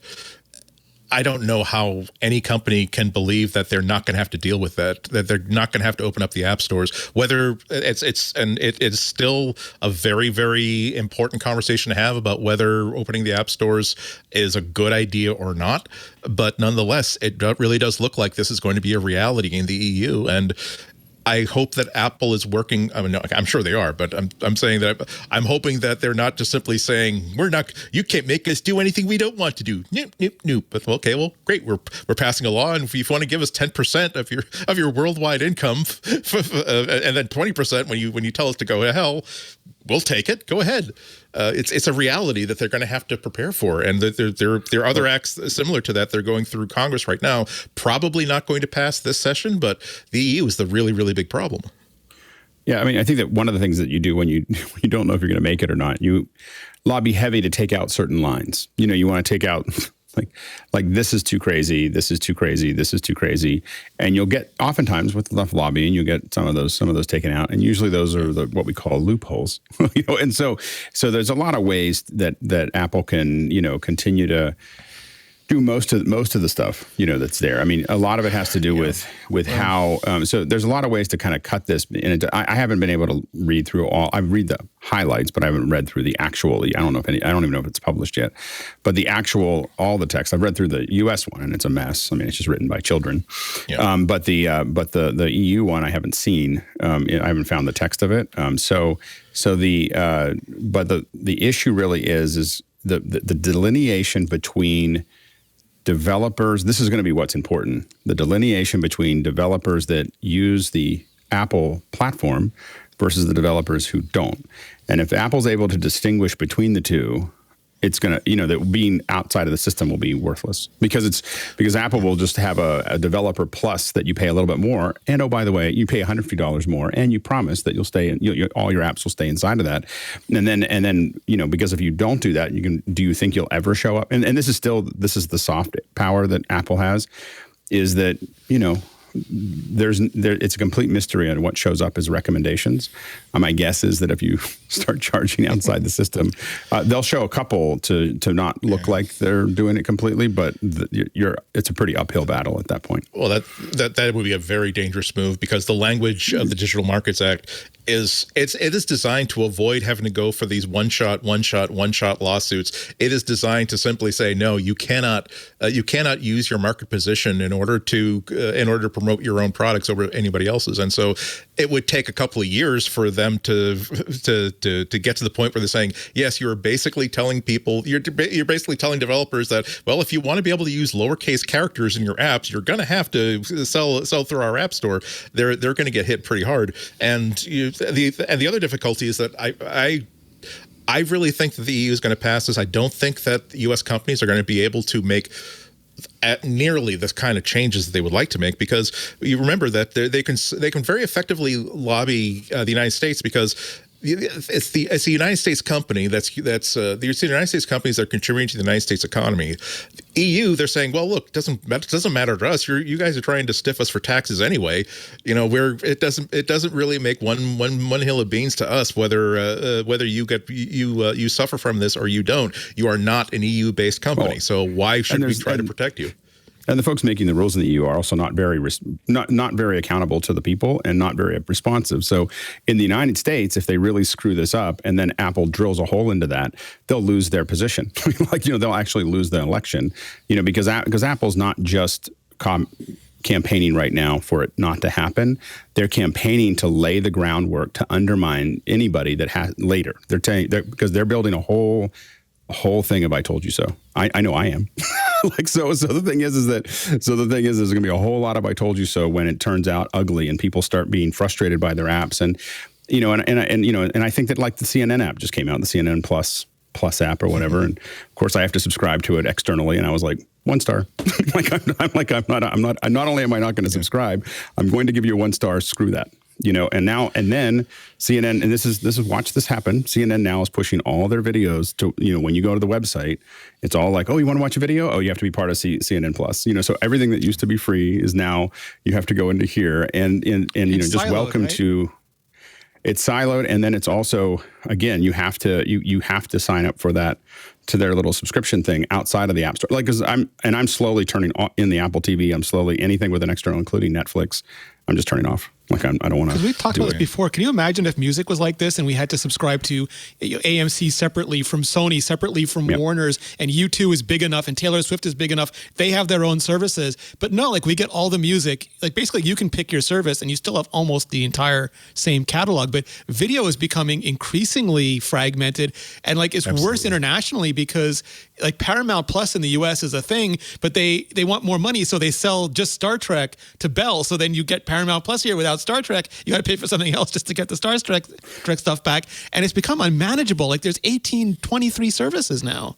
Well, and like for me, I just got my studio over the weekend. Yay! And one press of a button, or in 1 minute, I started downloading all of the stuff that's in my app store, and now I have to slowly try to figure out what the registration is for all the other apps that I have to do a serial number for. And I'm just not going to. And here's the thing: is that there's like 8 of them that I'm going to put on here, and then I'm going to not buy the upgrades for the other ones. I'm just licenses. And you have like 3 Macs. Like that's like I have like Motion VFX. You get 2 licenses. And I have 3 Macs, or you get 2 like from Adobe. The App Store. It's like 8 computers. I'm never going to have 8 Macs in this house. Well, and for me, it's not even the number of Macs. It's just that I'm just not willing to go through the serial number process. And I realize that I just don't want to do it anymore. So I'm just if it's not connected to my Apple thing, I'm just not going to buy it unless it's like really big. But anything under $100, forget it. Yeah, I do think that Renee, you've got what you've kind of hit upon what Apple and Google and all these other companies are going to have to do. I do think they're going to have to fragment the App Store. They're not going to want to accommodate the EU rules. They're going to worldwide. So they're going to basically create here's the EU version of the iPhone. Here is the US version of the iPhone. They will have just like in Russia, they do things to the installer that they don't do in any other version of the iPhone anywhere. And I can't imagine if that happens, I can't imagine how difficult it's going to be for developers to deal with what might be like a brand new set of APIs, a brand new Xcode framework about here is what you can here is how you can basically ask what is happening and this version of the store, which of your entitlements that you have been granted will apply here and which will not work here, or whether you're just going to have to submit it to separate bureaucracies for each different app store in the world in which you want to sell your app. And tax authorities. Yeah, exactly. Yeah. Let's take a little break. More to come. Renee Ritchie, 2 years on YouTube. Any regrets? No, not a one. It's fantastic. Yay! It's going very well. You've been doing this for a while, Leo. Like you're like a trailblazer for indie. It's amazing. April 11th, I think, is their 17th anniversary of the first twit. Amazing. So 17 years. Yeah, but I don't know if that's not what you're doing, really. I mean, we're just podcasters. But we don't have to work for the man, Leo. We don't have like 8 layers of editors above us, and all the money goes for to the woman. That's the problem. I've replaced the man with a problem. That's a solution. A very smart woman who knows how to steer the ship very, very well. Who saves you from yourself. I'm very glad to be working for the woman. Alex Lindsay, officehours.global. What'd you do this week on Office Hours? You always got something good going. We were talking about our Mondays are kind of business, so we were talking about just branding and marketing, and then today we were talking about green screen. So Carlita, Yeah, so you saw her. Yeah, my wife was on there. So that's a picture, a test plate that we had. So we really broke down how to shoot green screen and answer questions. Cool. We had done it last week, but there were so many questions that we did it again this week. And nice. then tomorrow we've got this stage that we built in our back in our office. But it's 56 wide and at your house deep. No, at the office. We're using the old ILM main stage. Oh, okay. And so we filled it with a bunch of lights and cameras and stuff like that. And so we have this incredible lighting designer, Tlaloc, and he is going to show people how he's running all the lights from his house in Delaware. So he's in Delaware and he's all these mover lights and they're all moving and animated and everything else. And he's running them all. And so he's going to show people, and we're literally going to have like a shot from of the stage. So while he's showing them the software, the lights are moving around and stuff like that. So it should be a lot of fun. OfficeHours.global. It's now 24/7. Yeah. And Andy Anako, who is not at any newspaper, although, Chicago newspaper business is getting weirder and weirder. It's always been a very, very bare-knuckled, greasy-handed business. God, we love it so. I think Chicago Public Radio just bought the Sun? BEZ just bought the Sun Times. That's so weird. I don't Google my former lovers. I wouldn't know. Oh, well, you probably don't want to know then what's going on over there. I hope we had a great time together. I hope that wherever they are and whoever they're with, they're very, very happy. It's yeah, I mean, I think it's a good thing. Public radio and newspapers together, Oh yeah, absolutely. I tried to do that. I tried to do that 30 years ago with a newspaper. Like we were the idea that you could tie the two of them together makes total sense. Yeah, to be able to have promotions and information and integrate them between the two totally is. It's really become public service too, because they actually had to get donations, $61 million in donations to complete the sale, and it's all from philanthropy. So it's an interesting idea. To be honest, the Sun-Times has been the victim of so many terrible owners with such terrible finances, just robbers and cheats and short-fingered Vulgarians. Short-fingered Vulgarians. Yeah, I mean, and honestly, Murgatroyd. Yeah, and honestly, that was one of the reasons why, like, there were some problems that we couldn't resolve, and I decided to go. Yeah. So but it's such a beautiful tradition. There's just something about a newspaper that has 100 years behind it, that has a reputation, that has a position inside a city that one of the few remaining cities that is a two newspaper city, where there are people who read the Sun-Times, there are people who read the Trib. Tronc. And it's two really different paths, right? So Tronc is very much about financial ownership, and I love seeing the Sun-Times go the public route, and I think this is going to be an interesting comparison. I hope this should happen to more newspapers. This is a very interesting idea. Anyway, sorry to bring up the old girlfriend. Elon Wise 9%. I apologize. These new lovers, WGBH in Boston, the new also relationship, WGBHnews.org. Very good. Very, very good. Yes. Boston's NPR station. Yes. Our show today brought to you by ZipRecruiter. Look at all the jobs that were created last month. People are coming back to work. And one of the reasons is, according to research, 90% of employers want to make the employee experience their top priority this year. A happy workplace is absolutely key to attracting and keeping great employees. ZipRecruiter reminds you that you can make your employees happier by making them feel more valued, including them in the decision-making process, focusing on company culture, offering more learning opportunities, allow for more flexibility in work schedules, showing more empathy, making more time to connect. We've done some of this thanks to The Woman, a 4-day work week, which I think is a really great improvement. I think it's really great. Anyway, ZipRecruiter is also saying, thanks for reminding me, if you need to add more employees to your team, you could try ZipRecruiter free at ZipRecruiter.com/MacBreak. And I say this because we use ZipRecruiter, and I know all about what a great job ZipRecruiter does. It's easy to post to reach the largest possible audience, but then ZipRecruiter does something pretty amazing. ZipRecruiter's technology finds the right candidates for your job and proactively presents them to you. You can review those candidates and invite your top choices to apply. And I got to tell you, that really helps. It really encourages them to apply faster. They're flattered that you're interested in. It makes it a better experience all around. No wonder ZipRecruiter is the #1 rated hiring site in the U.S. based on G2 ratings. We're big fans. I think you will be too. Why don't you try it for free right now? Hire the right employees with ZipRecruiter. Try it for free. Go to ZipRecruiter.com/MacBreak. ZipRecruiter, ZipRecruiter.com/MacBreak, MacBreak. Thank you, ZipRecruiter, for the great job you've done for us at Twit in hiring and for supporting MacBreak Weekly. And you support MacBreak Weekly, don't forget, as a listener and a viewer by using that address so they know you saw it here. ZipRecruiter.com/MacBreak. The best way to hire. Apple has started lobbying in a variety of states, Iowa, Texas, and Florida, against bills targeting gay and transgender folks. Of course, Tim Cook is probably the country's most visible gay CEO. He has deployed lobbyists to oppose legislation that limits protections for trans and gay people or their families in Iowa, Florida, Texas, 6 states in total. This has also brought down some negative comments. Yeah, the anti-cancel culture. People are trying to cancel him. It's amazing. Yeah.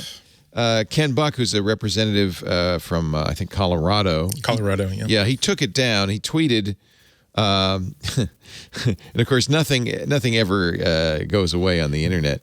He tweeted that he wanted to use antitrust legislation against Apple to, quote, smash woke capital. Interesting. The thing is, like, their tweets are like night and day. Every second tweet says something completely opposite from the tweet before it, and it's dizzying. It's just dizzying array of performative. It's performative. It's popularism. Blatantly playing to the the base. And so, although as Tector points out, there are plenty of monopolies Ken Buck likes, including the telecom monopoly, which is probably gas too. Yeah, and gas, and and on and on and on. But if you're woke, oh boy. You notice no one ever even talks about regulating telecom. They pay so much money, they get it completely free. Completely. But you know why? They pay so much money to the legislators. Yeah. The shakedown. The tweet said, antitrust is the best way to smash woke capital and protect our kids. Companies that grow to colossal size, monopoly size, use their power to change. Yeah, to change politics and make more profit. This power is a function of their wealth and control over the economy. At some point, they start to control the information flow in our democracy. We end up like AT&T and Verizon and Comcast. We end up being governed by the CEOs of monopolies and their hard left employee base. Ooh. National Football League. Well, thank God those barefoot hippies, the Koch brothers, are not abusing their money and their power in the energy industry to try to affect political discourse in this country. I guess I shouldn't be surprised by this ever, right? It's just more of the same. Also because like he's interesting in that he's one of the few Republicans who's actually hasn't exactly spoken against weakening Section 230 of the Communications Decency Act, which is the usual like rah-rah moment for Republican camera hogs. He really is all about antitrust. He really, really is all about new regulation to prevent mergers, to reduce the power of large companies. So he is very, very much a member of the GOP, but he seems to see the world in terms of antitrust, our weapon against big company, right, exactly, and they're using it towards this issue, and thank goodness for Apple. They're absolutely doing the right thing. We saw with Disney how, you know what, if you don't stand when you have a law that is going to be deeply offensive, anger-inducing, rage-inducingly offensive to a large percentage of your workforce that are going to be directly affected by idiotic laws. As a CEO, you can't just simply wash your hands of it. You have to basically keep your people happy because they're all over this country and all over this world. And Apple is not one of the Apple is a company that does lots of lobbying on its own. They don't do a whole lot of like justice lobbying as far as I know, as far as I've been reading, but they pick their battle very, very correctly because, again, if this is almost a gosh, I believe this is an issue where you are on one side of this or the other side of this, and if you profess to not have an opinion, we know your answer. And so, a CEO of Tim Cook's stature has to weigh in on this. It has to bring the full might of this fully operational battle station against this terrible law. It's pretty gentle lobbying. As an example, Apple's Senior Director of Corporate Communications, Fred Saints, sent a letter to leaders of fellow Fortune 500 companies asking them to denounce an order by the Texas government that called for child abuse investigations of parents who provide transgender children with gender-affirming care. He wrote, I'm reaching out. I'm reaching out. Child abuse. Thank you. I'm reaching out from Apple because we're hoping you'll join us and lend your company's name to a critical issue. Apple has joined the effort and will lend its name and logo, he said in the email. I'm reaching out because we're hoping you will too. Ultimately, 60 other organizations signed on to the letter. It was published in the Dallas Morning News last month. That in itself is a huge deal. It's one thing for Tim Cook to issue a press release or write letters to certain people, basically saying that you can use the Apple logo, our most valuable piece of IP, to stand on one side of this issue. That is pretty emphatic. It's hard to overstate what a big step that is. Iowa State Senator Zach Nunn told Fox News, Apple framed the law as part of a social agenda rather than fairness. Actually, he's talking about, I think, Title 11. But anyway, for women's sports, this is the transgender ban of transgender women in sports. That becomes a concerning issue when we have a major industry attempts to come in and force public policy based on an agenda they may have in a boardroom out of state. They're anti-supremacy. It's amazing. Well, and I think that one of the things that we are going to see over the next decade is this fight between, and we're seeing this in the EU, we're seeing this in a lot of places, is the fight for relevancy for governments. You have these big companies, and we can, with all of these, I think that the reality is that the governments are, when you talk about any kind of antitrust, I think that there is a growing concern that they have, which is probably well based, that they're not going to matter much anymore, and so they're trying to figure out, because they're losing the control to do that. And the reality is that there's probably not very much they can do about it. Like, the corporations are going to become more powerful in being able than any given government if they keep on going the direction that they're going.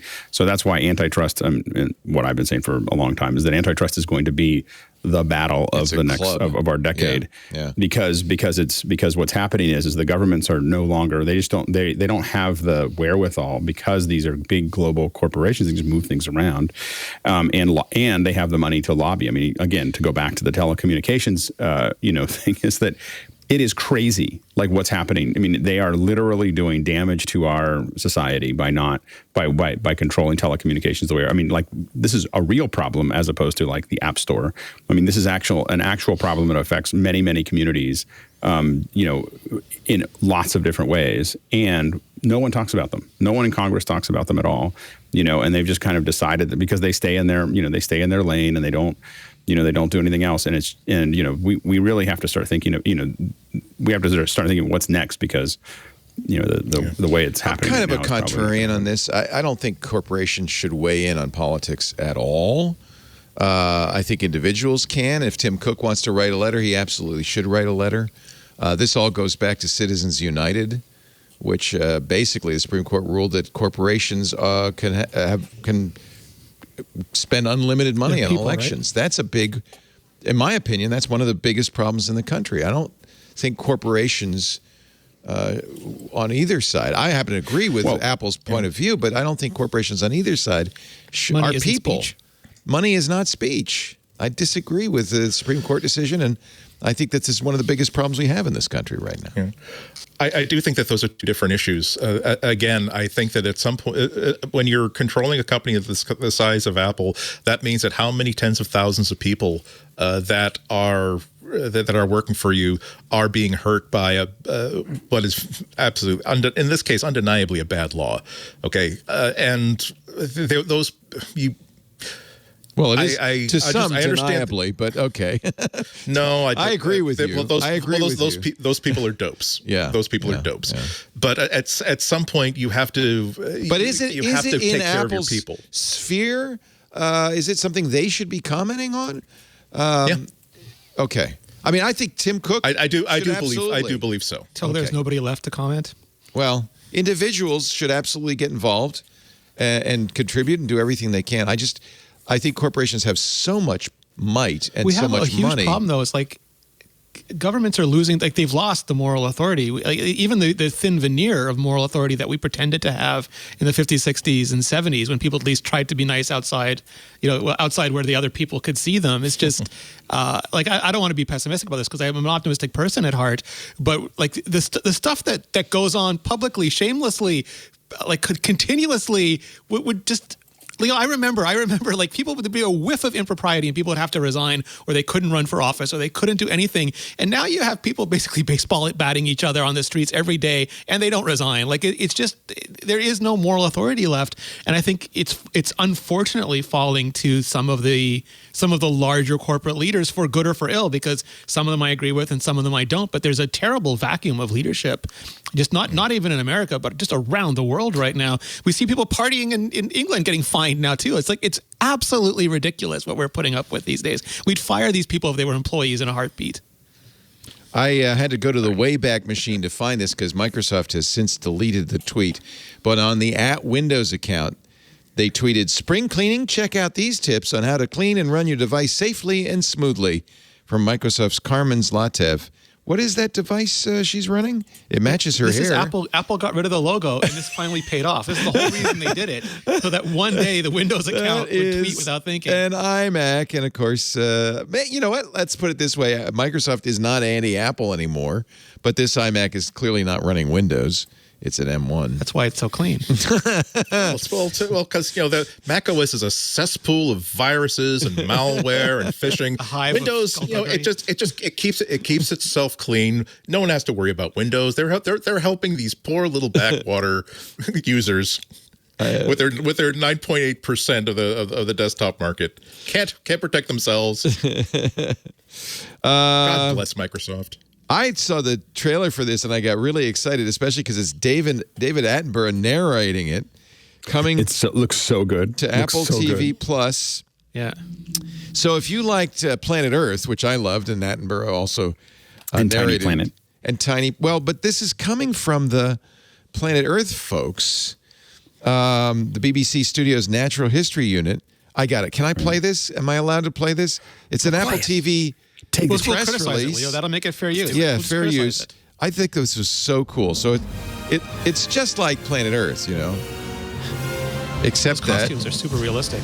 Yes, it's got dinosaurs with feathers. Never heard. On a scale you've never witnessed. They do such beautiful work. This is Prehistoric Planet. Only on Apple TV Plus. So is that CGI? I guess it is. The dinosaurs, I mean, they're not real. That is so much CGI. Filmed on location. Don't tell it. Alex, you're ruining it. It's filmed on location. But spoilers. I gotta tell you, the other one is better. The other one with let me show you the one with the turtles. Yeah, this really, I won't play the whole thing, but this really... Play the whole thing. Play the whole thing. You okay, gotta see the watch. On the shore of the ancient Tethys Sea, and hundreds of tiny turtle hatchlings are on the move. So far, just like Planet Earth. Race towards the safety of the water. I mean, this could be happening today. Well, I think that footage is from Planet Earth, except instead of slithering snakes, spotted by a hunter. For just as the true grail bestows life, the false grail removes it. The hunter in this case Feathers. is a baby A young T-Rex, T-Rex. still sporting a juvenile's feathery coat. Looks like a turkey. I presume this is backed by the latest science, and all that. He's Wait a minute, got Leo, the they're killer birds. instinct. They're birds. They're still with us. They're birds.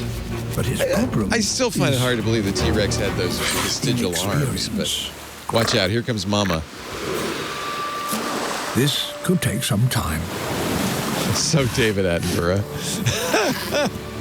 I'm sorry, So great. Sir David Attenborough. And here comes Mama. A little bit bigger. A full-grown T-Rex Imagine trying to use an Xbox is controller the to planet's solve most powerful predator. I know this probably wasn't done with Unreal Engine Today, 5, He's just being father. but it's is pretty. this, what? It feels like it does we not tell? feel like CGI. I have to say, Yeah. it's really Wait, amazing. can Alex identify CGI by the textures? Do you know what company did it when you look at it, Alex? Can you tell? MPC. I know that NPC did it. No, you know, Sorry. you're right. Yeah. So, It was NPC. They did The Lion King and The Jungle Book. Those both of those, the Disney live action mixed with CGI movies. Alex's superpower. But yeah, very Yeah, impressive. no, I didn't know it because of that. You I read just the happened- press There's a whole release. bunch of us on CG. Well, there's a bunch of us on a CG list that have been talking about it for a couple of days now. Yeah, So it's incredible work. I mean, it's just so much fun, and Apple's really flexing because it's so expensive to do what they're doing. Like now they're in the real money, like of doing all CG, and that's like you watch that little T-Rex running, and all the little sand prints. can't Those are all wait to CG watch too. this. It's not I just know. the T-Rex; it's the little sand prints and all of it. I can't wait to watch So this. nice. Yeah. So nice. they're Anyway, it's also really- going to do something interesting. It's 5 episodes.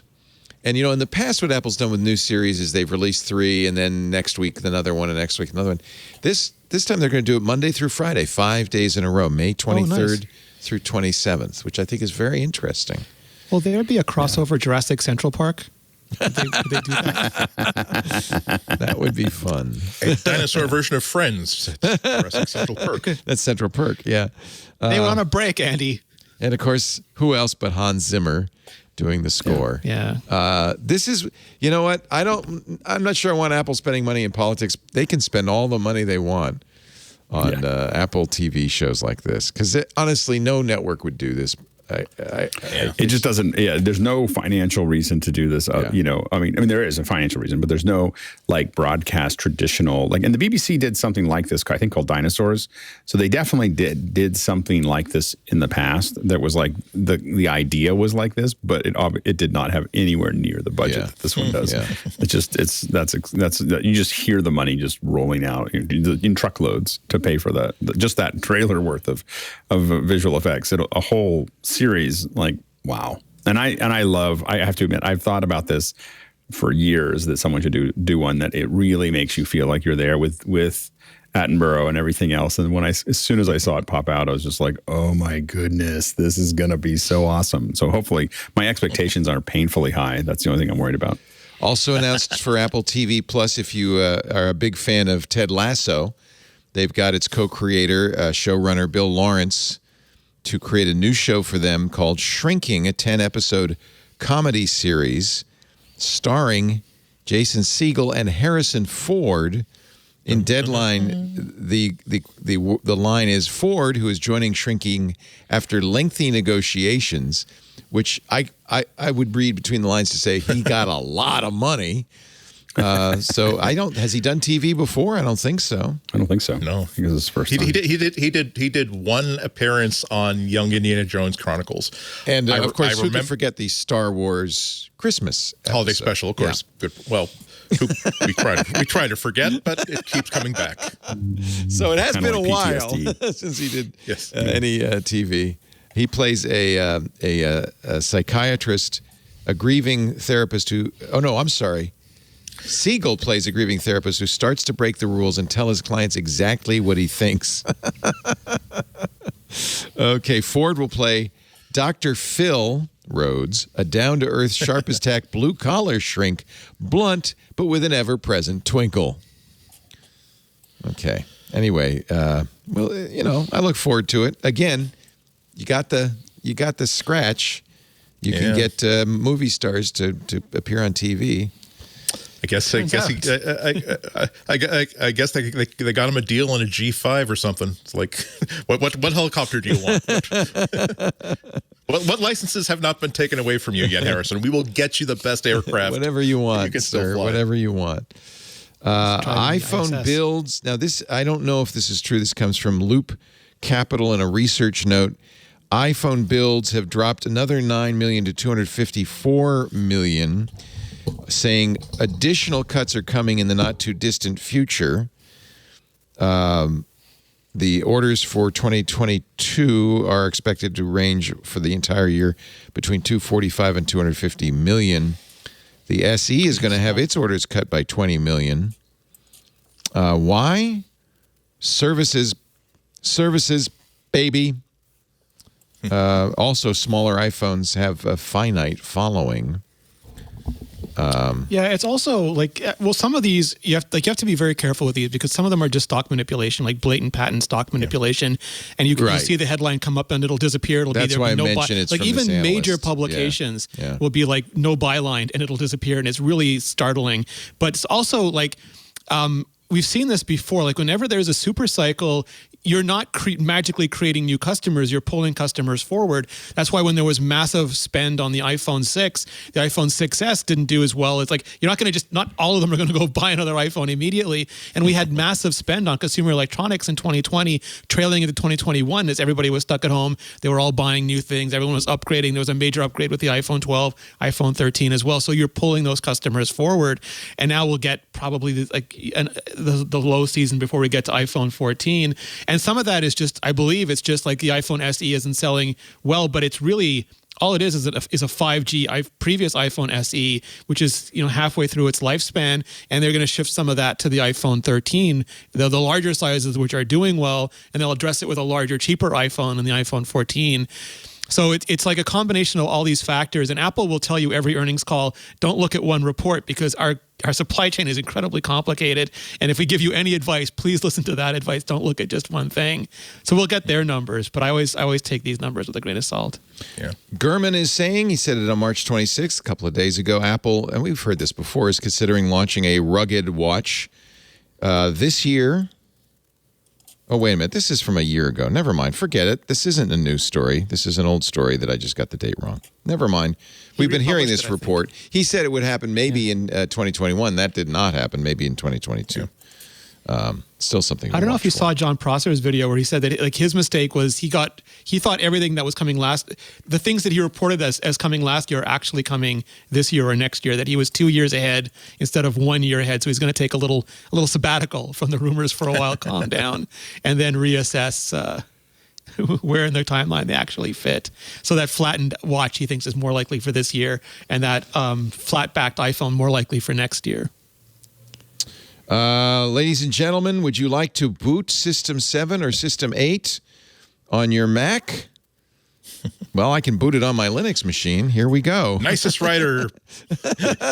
I still use Nicest Writer. They still have it. So this is actually a JavaScript version of, let's see how real. Oh, look at that. CPU energy saver. It's not installed. Put it in the control panels and restart. Okay. Wow. Give me RAM doubler and disk doubler. Let's really test this out. Portables. What's that? Let's see what's in here. Portable PowerBook File Assistant. Oh, wow. Okay. That's what they mean. Not iPads. Let's play a game. Shall we play a game? Dark Castle. Do they have Dark Castle on here? Yes, they do. They have lots. FA-18 Hornet, Glide. Oh, wait a minute. Should we play Glider? Remember what? That was a really popular game. Yeah, right? Let's see. Room Editor. Glider for 68K Max or for PowerPC? I don't know what I'm running. I don't know what lie I'm telling you here. Do we want 2 colors? Let's go for 16 color. Oh, look at this. New keyboard, switching default keyboard controls. Okay. This was a great game on the Mac. Yeah. I don't know if I can get past the splash screen, though. Maybe I don't have the right keyboard. Let's see. New game. You've got to do a studio display update, Leo. Yeah, clearly. Oh, here it is. Oh. I got to figure out the keyboard. The original Flappy Bird. Only no birds were harmed. In this game, the goal was to keep this glider going by pressing the right buttons, but I apparently don't have that. And there are air vents in the floor. And Yeah. This was a fun game. Yeah, game over, man. Game over. Let's see. Options. Controls. Here we go. Hold keyboard, drop keyboard. What? Mouse or let's do mouse. Okay. Maybe I can play it now. I'm really anxious. We'll do Dark Castle in a bit. Oh yeah, look. Oh yeah, easier with the mouse. Whoa. Okay, that's enough of that. All right, let's get out of this. I guess I can't. Sorry, guys. I'm stuck. Well, if it's System 7, maybe it's just frozen. You also have, that was System 7. There's also macOS 8. This is thanks to a guy named Mihai Parparita. And you just run it in your browser. System7.app or macOS 8.app. Those are the websites. That's pretty cool. Nicely It's done. amazing that JavaScript can be executed that quickly. Yeah. I mean, I know I'm sure it's I know we're faster than the emulating a very, actual very Mac. old machine. Oh, yeah, absolutely. Yeah. But, I mean, JavaScript, it was never designed to... It was designed to be ambitious, but, boy, the developments that have been happening in Safari and Chrome to make it a container for apps to be that responsive. It's something that's I enjoy being this old to be able to appreciate the trick that they pulled off there. Andy, you wanted Nicest Writer? Did you play it? Here we go. Nicest. Oh, error 12. Dang, nabbit. I'll have to figure that. I'll have to debug that. Wow, this is kind of amazing. This really brings back some memories. Yeah. Wow. There really is something about, like, I don't know, it's not just nostalgia. It's that it was a style. It's like just like there's a style of music, there's a style of filmmaking. Those big pixels, that the small amount of real estate that forced developers to not clutter up the interface that much. And yeah, it really does. When you get back to like a really good later version of MacWrite or HyperCard, I still wish that there were a real HyperCard for the iPad. I know that we have it's nothing the same. No. And I know the Swift Playgrounds is HyperCard times 1,000, but yeah. the fun of just putting graphics on a card and then just a button that takes it's the next 1,000 card. times more complicated too. That's the problem. Yeah, exactly. Hulu has added SharePlay support for iPhone and iPad users. Woohoo! Good for you, Hulu. Good for you. Here's a new app from Epic Games that lets you. Oh, you know about this Reality Scan. I think you told us about this, didn't you, Alex?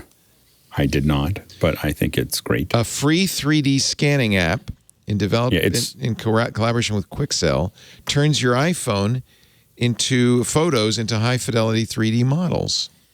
Yeah, I just downloaded it yesterday. Okay. So I haven't there's a, by the way, if you're listening to this and you can get into it, you have to make the request for the test. It's the first 10,000 people to make a request for the test flight right now. And so I jumped on it as soon as I saw it. Someone sent it to me. And so she's doing photogrammetry, basically, right? She's running her phone around her chair and creating a 3D object. Yeah, and this is utilizing Reality Capture, which is a company that Epic bought, I think, a year or two ago. And so there's a lot of heavy tech. This isn't like just hacked together. This is a lot of heavy tech. And this is a mixture of using, I believe, actually, I don't look, but in my early playing with it, it appears to be a mixture of LiDAR and photogrammetry, which we've always thought is going to be kind of the holy grail, which is that the LiDAR means that I can very quickly know where the camera is in relationship to the object, which means it'll be much more accurate, and it'll set a framework of accuracy across that piece. The photogrammetry adds all the detail and the textures back into it. And so I think that, and it's really, the UI is really, really nice, even in the test flight version. So I'm pretty excited about it. I haven't had time. Yesterday I downloaded it, but it was a really busy day, so I haven't really dug into it. But I think that the UI is really, really nice. The performance looks really, really good. I would highly recommend trying to download it right now. If you're listening, right now. Yeah, 10,000 will be gone fast. Yeah, exactly. Look at this armchair. As I zoom into it, it's actually amazing. The detail is quite vivid. Remember, this is also what's coming to. This potentially can be a great app to generate USDZ files for what I do think Apple will talk about at WWDC. So I think that we're going to probably. I mean, every time Apple does a keynote, I know I say this, but I keep on thinking that eventually Keynote's going to let us put those objects into Keynote, and so here's the question: presentations will be had. Will Apple invite Epic Games onto the stage to show capturing reality? No, It's not Tim Epic. No. No. So this is I guess from Epic Games. So that's kind of interesting. Yeah. Postpartum exercises are coming to Apple Fitness Plus. That's good. It's getting better all the time. I'm excited. I know. Yeah. Somebody crazy made the world's first Android phone with a Lightning port. Don't you love it? It's just amazing. I love that so much. Don't tell me I can't do something. He did. I've got sources in China. I can make whatever I want. He actually made an iPhone with a working USB-C port. Now he's doing an Android phone with a Lightning. Well, fair is fair, Leo. Port. Yeah. That's right. I guess he shows he could do anything. And if you are a Clean My Mac X user from MacPaw, remember we've talked about MacPaw. They are a Ukrainian company. They have now added features to Clean My Mac X that will discover malicious software from Russia or Belarus. So if any of the applications are developed by or hosted in Russia or Belarus, Clean My Mac X will mark them as suspicious. If it's Metashape and you from AGI Soft and it's okay, you can unmark it. But this is interesting. And they're pointing out that in 2016, Russia obliged all online services and providers with a presence in Russia to store user data on servers in Russia, which the FSB can access on request without a court order. So, I guess you probably don't want to be sending any important data back to Russia. Finally, iFixit's Teardown. You mentioned this at the studio display. Is it secretly an iMac? Now that's a provocative headline. I mean, it pretty much is, though. Like if you took out the A13 and stuck in an M1, you wouldn't have a half bad computer there. Yeah. It just getting back to what you were saying earlier, Renee. It just seems a little bit weird to on a display that's this expensive, that has so much power and so much storage beyond what a TV screen needs to have. Why not put Wi-Fi into it? Why not put Bluetooth into it? And already people are speculating with the 64 gigs of storage you're for. Why are you going to suddenly create a bigger mystery by saying it also happens? If anything, it would maybe quash rumors because clearly they just had all these chips left over. They may as well put them in there. It's easier to basically put all this entire platform in there as one rather than to delete hardware that maybe this chip is expecting to be interfaced to. But because boy, would that be interesting if those radios were there. My understanding is they were just stuck at home and they started to understand why so many of us were complaining about the LG display because they weren't at work with all their big iMacs and everything, and they wanted to get back into displays. But you have to say you're going to differentiate it, and they're like, "You will do the Apple Silicon stuff. We'll make it do all the stuff that the MacBook displays have been doing." And then it was just like you said, it was cheaper at scale to just throw basically iPad 9 parts in there. Because those are on the previous legacy, like the previous node, so there's no constraint on those, and they could just ship it. It's one of the reasons it's so thick is it has this power supply built in. We've talked about that. There's no brick. Yeah. It's inside, and iFixit was kind of blown away by the power supply. They said, first of all, that's the reason you've got these big fans, because the power supply generates a lot more heat than the A13. But also they were impressed that there are cutouts for the capacitors. They said, we've never seen this before. Apple never does it the easy way.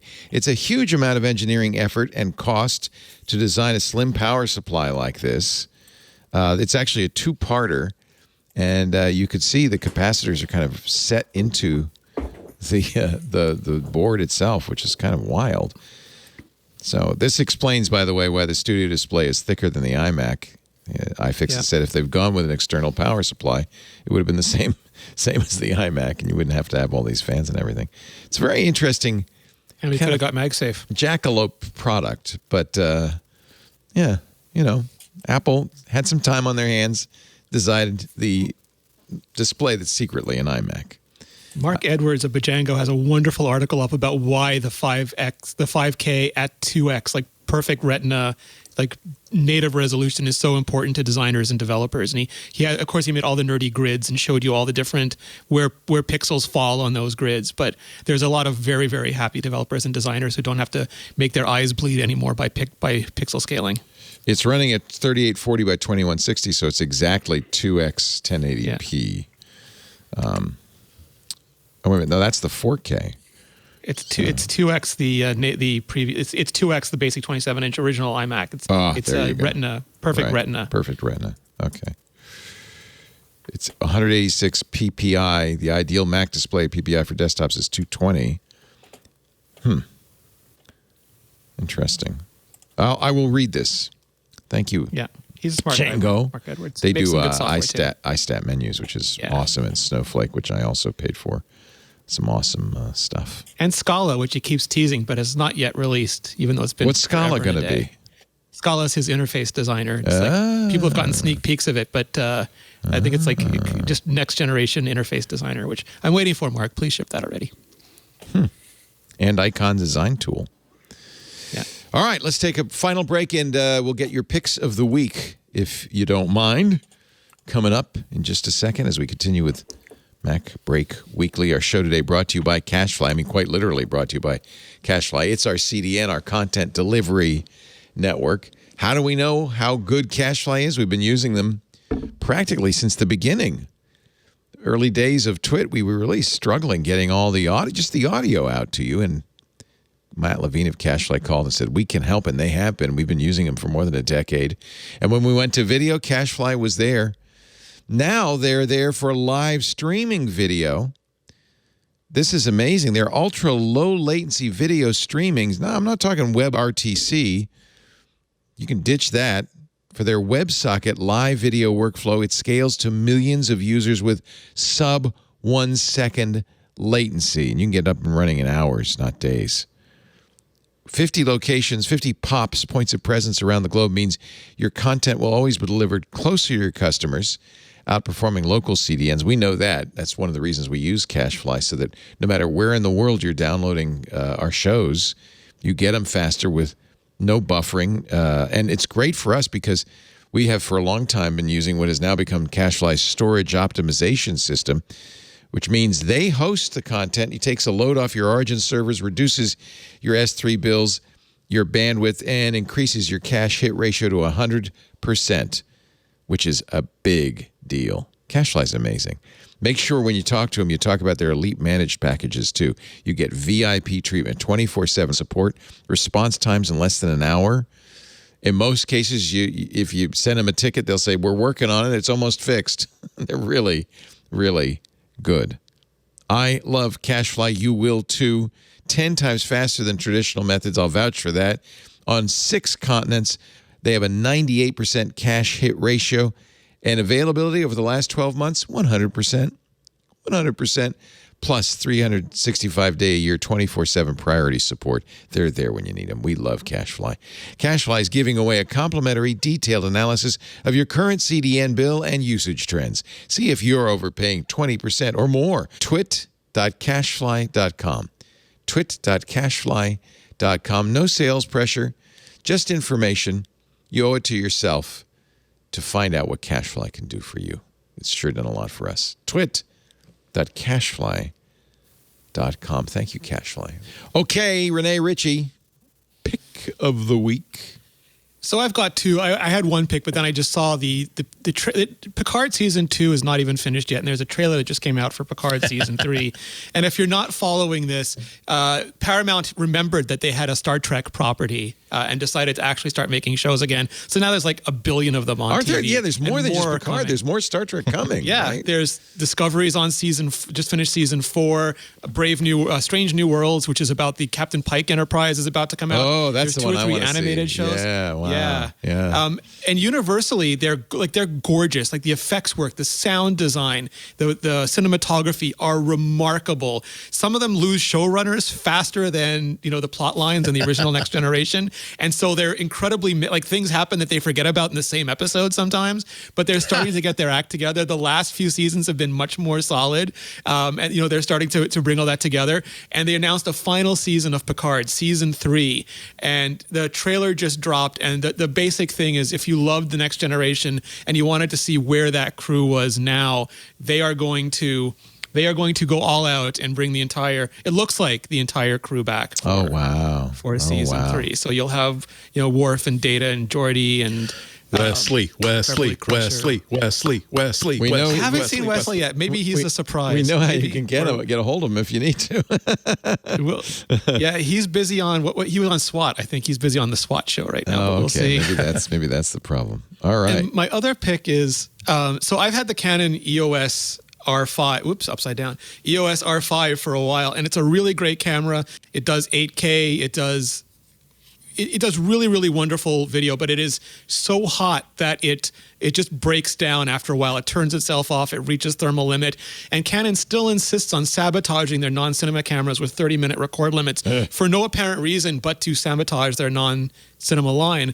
So they announced a EOS R5C recently, and as far as I can tell, this is exactly the EOS R5, but it has a huge honking fan on the back. It's been extruded a good inch away from the body so that it can sustain recording for more than just 30 minutes. And it was a real problem for me. I love Canon's color. I love the image quality. I love everything about it.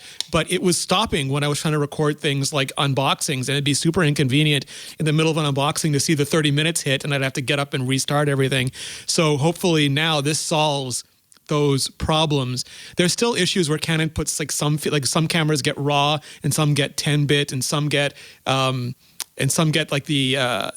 blanking on the name, the Canon LUT for C-Log. Some get C-Log 3, some get C-Log 2.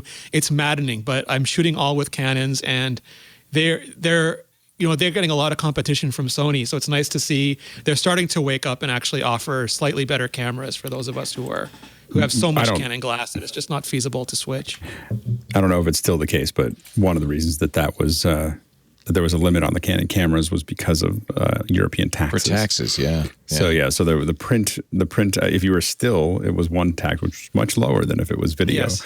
And so that was for a long time. I don't know if that's still an issue, but I know that a Canon was careful not to do that. And at one period of time, there was a hack that they didn't look like they worked too hard to stop. Magic Lantern firmware. Yeah, it's great. But Sony ignored it, started just ignoring it and making their cameras record anyway. And I wish that Canon would follow their. Right. They're much better for user side lead. But anyways, it's a great camera. I'm really happy with it. Salt Hank uses an R6. But remember, TikTok videos, you don't have to record for 30 minutes. Yeah, and you might not need 8K. I think the big differentiator is it's actually a better camera if you don't need 8K or you don't need 4K RAW. He's starting to do YouTube. Better. He's starting to do YouTube videos now. So I don't know. What awesome. I might have to upgrade him. I did order. Don't tell him, but I ordered a Mac Studio Ultra for him because he really needs that for his editing. Nice. I think. Mr. Alex Lindsay, your pick of the week. I've talked about it, I think, in the past, but it's just such a great little piece of hardware. I'm recommending MakerBit. So MakerBit is it is the microbit. It's a add-on to the microbit. So the microbit is something the BBC worked on to teach kids how to do. It's got a bunch of stuff that's all built into it, and so the thing is that it's really good by itself, but it's really hard to use all the pinouts because they're just like an insert. They kind of assume that most kids won't use it, but they were like, yeah, we'll put it in there anyway.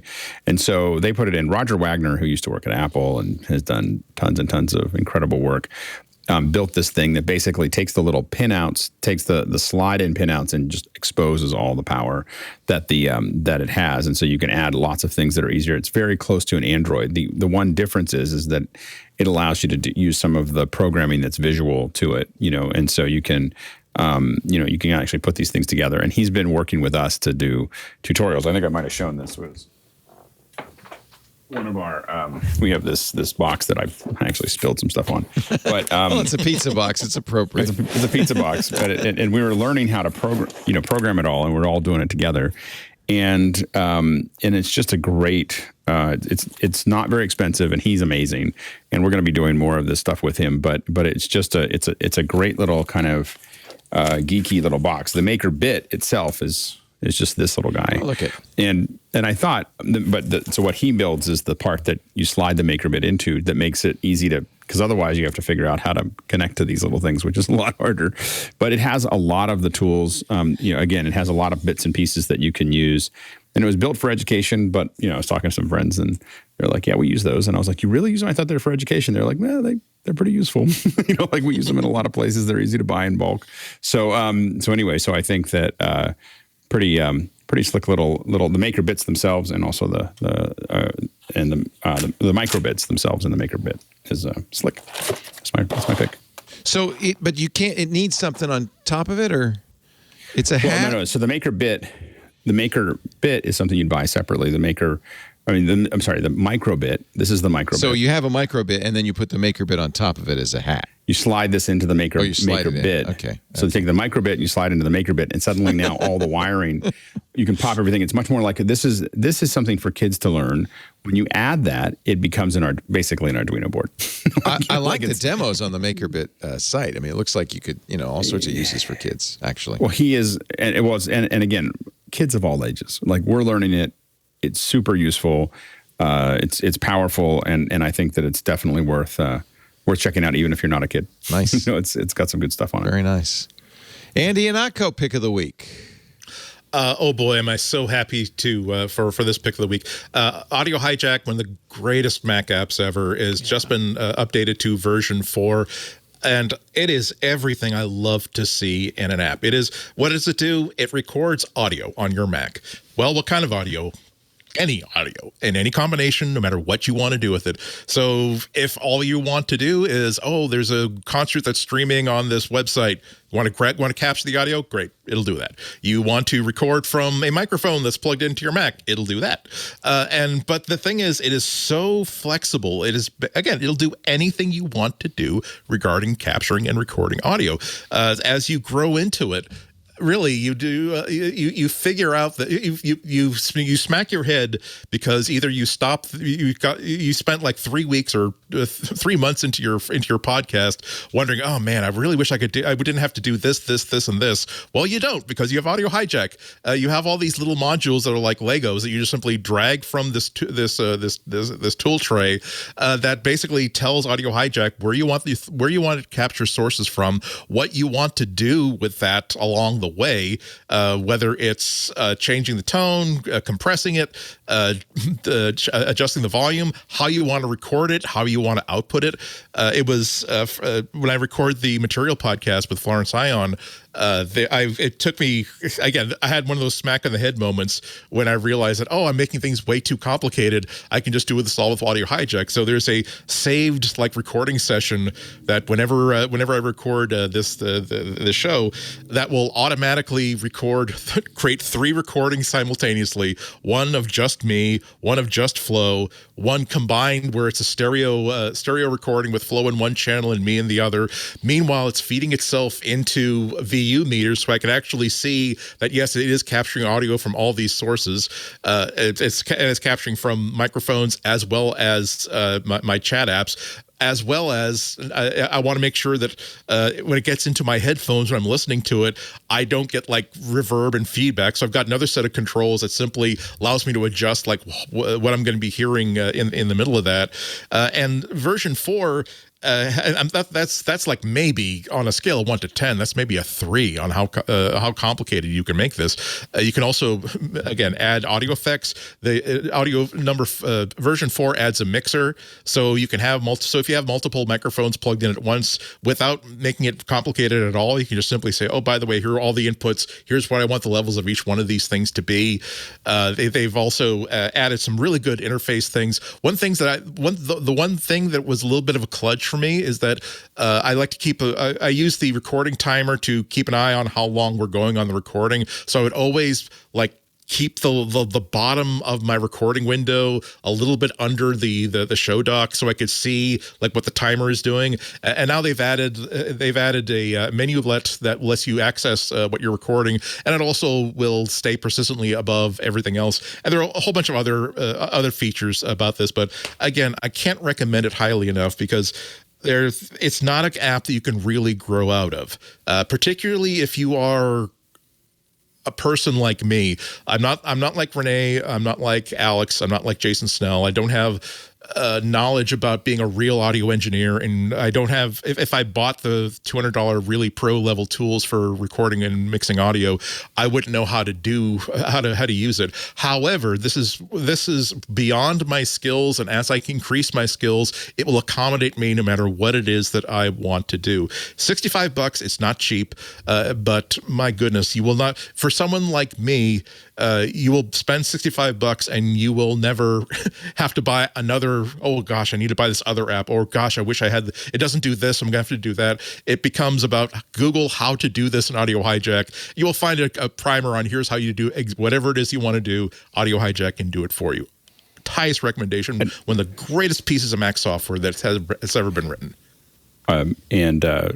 I was talking about, I'm going to move a couple apps. I'm going to leave the rest of them behind. Audio Hijack's definitely one that's coming with me. Yeah. I wholeheartedly back what Andy said. The only recommendation that I have to add to that is there's a bundle with Audio Hijack and Loopback.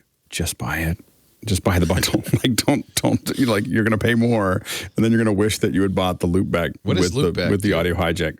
So Loopback is a routing system that all of us not all of us, but a huge percentage of us in office hours use. So basically Loopback lets you take your audio, all your audio inputs, and you can mix and match them and then create virtual inputs for your other apps. So if we want to route something really complex into Zoom, which is what we use it for, we route all of those through Loopback, and then it just shows up as the, Uber audio input. Now we can go and we can turn things on and off. We can mix and match things that are going into Zoom. And so Zoom just sees this Loopback solution. But the Loopback solution can, we can also use that in conjunction with Audio Hijack. And so like for probably a year and a half, maybe even now, I have to see, I handed that off. And so we were using audio. Not only does Audio Hijack do all these cool things and build it all out, but we can stream to SoundCloud or stream to an ICE server, for the audio. So you can literally, that's how we were streaming the audio version was using Audio Hijack. And then you can do, you can put compressors in, it'll take all kinds of filters. So you can use Audio Hijack to use standard audio filters. So it's kind of one of those, if you're doing anything with audio and video, it's a must-have. And so I definitely, everything that Andy said, plus you just go ahead and buy the Loopback because you'll eventually wish you did. You should probably just buy the whole darn bundle and get everything they make because they're really amazing. Look, if Elon is listening, do not go near the company though. Like leave the company alone, but buy the products. Yeah, all of them are amazing. Maybe he does. Yeah. I just want to put money in a box and mail it to them. Their level of quality and their level of creativity is just it's such a high level. Andy, I don't mean this to sound at all obscene, but you live close enough where I could give you some money. You can go stuff it in their pants for all of us. I want to do that every Well, again, depends on how well they dance. It's funny because I used to use all of these. You make me happy, I'll make it rain. I used to use all of these tools, but now I just kind of let somebody else do all the work. They're incredible. I don't even know how they do it anymore. I do have an input for you, though, for your Loopback and Audio Hijack. We always are looking at USB interfaces for high-quality microphones like our Heil PR40. Elgato, which for a long time was just a video company, they got sold in 2018 to Corsair, and Corsair Gaming products. And now Elgato does just a ton of stuff for people like Renee, just YouTube Streamer gear. It's streamer gear. And we just bought, I was looking for, this is the Wave XLR. This is a USB interface that has a lot of features I really like. And we're going to test it out. We might be sending this out instead of the Scarlett to our hosts. It supports phantom power, so it'll work with Hiles, which don't require any or condenser mics. Has a headphone jack, powered by USB Type-C. But what I love about it, it's got a big knob. So one of the problems we often have with our hosts who are using Scarletts is we say, well, turn your microphone up, and then, they don't know. So this knob will either turn up the mic, the headphones, or we'll do a mixing thing. Just you press it to change that. You long press to get 48 volts. It even has a cough drop built in. It's got a capacitive button. You just tap it, mutes it, which is really great. So this is a USB interface for professional quality microphones, not USB microphones, but we like to use those kind of microphones. And it just looks good. Look at this. It looks good on your desk. If you're a streamer, you can have it right there and just fiddle with the knob and that kind of thing. And it's all coordinated. All their gear is coordinated. Yeah, I love it. So it looks I have a together. Stream Deck, sits right next to it and all that stuff. So and they just announced a 4K capture card, I think, this week. Yes. You can get all your... Elgato, kind of amazing. This is $159.99, which is the same price we pay for the Scarlett, the Focusrite Scarlett. I think it'll probably do as well. We'll have to test it, make sure it sounds good and all that. But I think it's an interesting product, and I really like what Elgato has started to do with their stuff. I mean, they make the streamer look good, and they're really good at making things, making the user interface just really work. There's a lot of industrial design and so on and so forth. A lot of us use their Stream Decks heavily. Love the Stream Deck, They have a foot pedal now for that, which is terrible. Yeah. You don't want it's anybody really to know. Good. The foot pedal is really great because if you want to mute and unmute yourself in Zoom, you can just sit there and be working, doing something and tapping on it. Yeah. I think I have to get one of these for Lisa. The big knob is like the biggest selling point, and it's got lights that go around it, so you know what the level is. It's just really perfect. Yeah. And you can control your headphones. Tactile interfaces. Yeah, it's good. A knob. That's a good thing, right? Yeah. Yeah. Oh yeah. It's weighted. It's nice. Anyway, Wave XLR. That's brand new from Elgato at elgato.com, and those are our picks of the week. Well, we've come to the end of this episode of MacBreak Weekly. Renee Ritchie is at youtube.com/Renee Ritchie, celebrating 2 years of excellence. Yes, sir. Got to watch the new video where 27 YouTubers ask Renee about Apple. I love that video. What was your favorite Taekwondo submission was my favorite question of all of them. Justine. Yeah, of course, because Justine is a modern-day Jedi. She knows, yeah. She knows. youtube.com/Renee Ritchie. Congratulations, Renee. That's great. I can't believe it's been 2 years. It's gone by fast. I know. It's a weird 2 years, Leo, but it's been. Yes. A weird and wacky. You picked exactly the most interesting time, right? Yes. The 2020s. Who knew? You did this before COVID, right? So you didn't know it was going to be. I gave my notice in March, and I gave them a month's notice because I thought there'd be an Apple event, and then I was out of a job on March 31st, and everything locked down. Wow. I just didn't know what was going to happen. Wow. That's wild. Andy Iannacco, when are you going to be on GBH next? I'm off this week, but I'm on next week at 12:30 Friday. Go to WGBHnews.org to stream it live or later, or stream it right now to listen to what we talked about last week. Nice. And, of course, Alex Lindsay, officehours.global. They record 1 hour of it, but it goes on 24/7 with lots of interesting stuff. And if you need Alex for your next big event, and you do, trust me, if you don't have an Alex, get him. 090.media. He knows all about this stuff. Thank you, Alex. Thank you, Renee. I'll get you off WebEx. Thank you. I'll get you off WebEx. At least he'll get you off WebEx. I'm looking forward to getting rid of that Flash plugin once and for all. Just real media. Here we come. Some idea. This is the invite. These guys are all on Zoom. They look 10 times better than I do, and I'm here. So, Alex is 16K. Yeah, I don't know how he does it. We do XDR. MacBreak Weekly every Tuesday, 11 a.m. Pacific, 2 p.m. Eastern Time. That is 2100 UTC. If you want to watch us do it live.twit.tv. There's audio and video streams there. Chat live with us at irc.twit.tv or in the ever wonderful ever marvelous Discord. Club Twit members get access to the Discord, which is not just show chat, but conversations about everything a geek would like, plus ad-free versions of all of our shows, and a special Twit Plus feed that includes shows we don't put out on the regular feeds, like our Untitled Linux show, Stacey Higginbotham's book club, the Fireside Chats. We had Paul Thurrott last week. Jeff Jarvis is coming up next week. I can go on and on. It is really a great club, and it's only $7 a month. A couple of Starbucks lattes, maybe just one if you get it with Frappuccino with half calf, half decaf, and a lemon. $7 a month, twit.tv/clubtwit. It really helps us kind of streamline our operations. We thank you very much for your support in advance.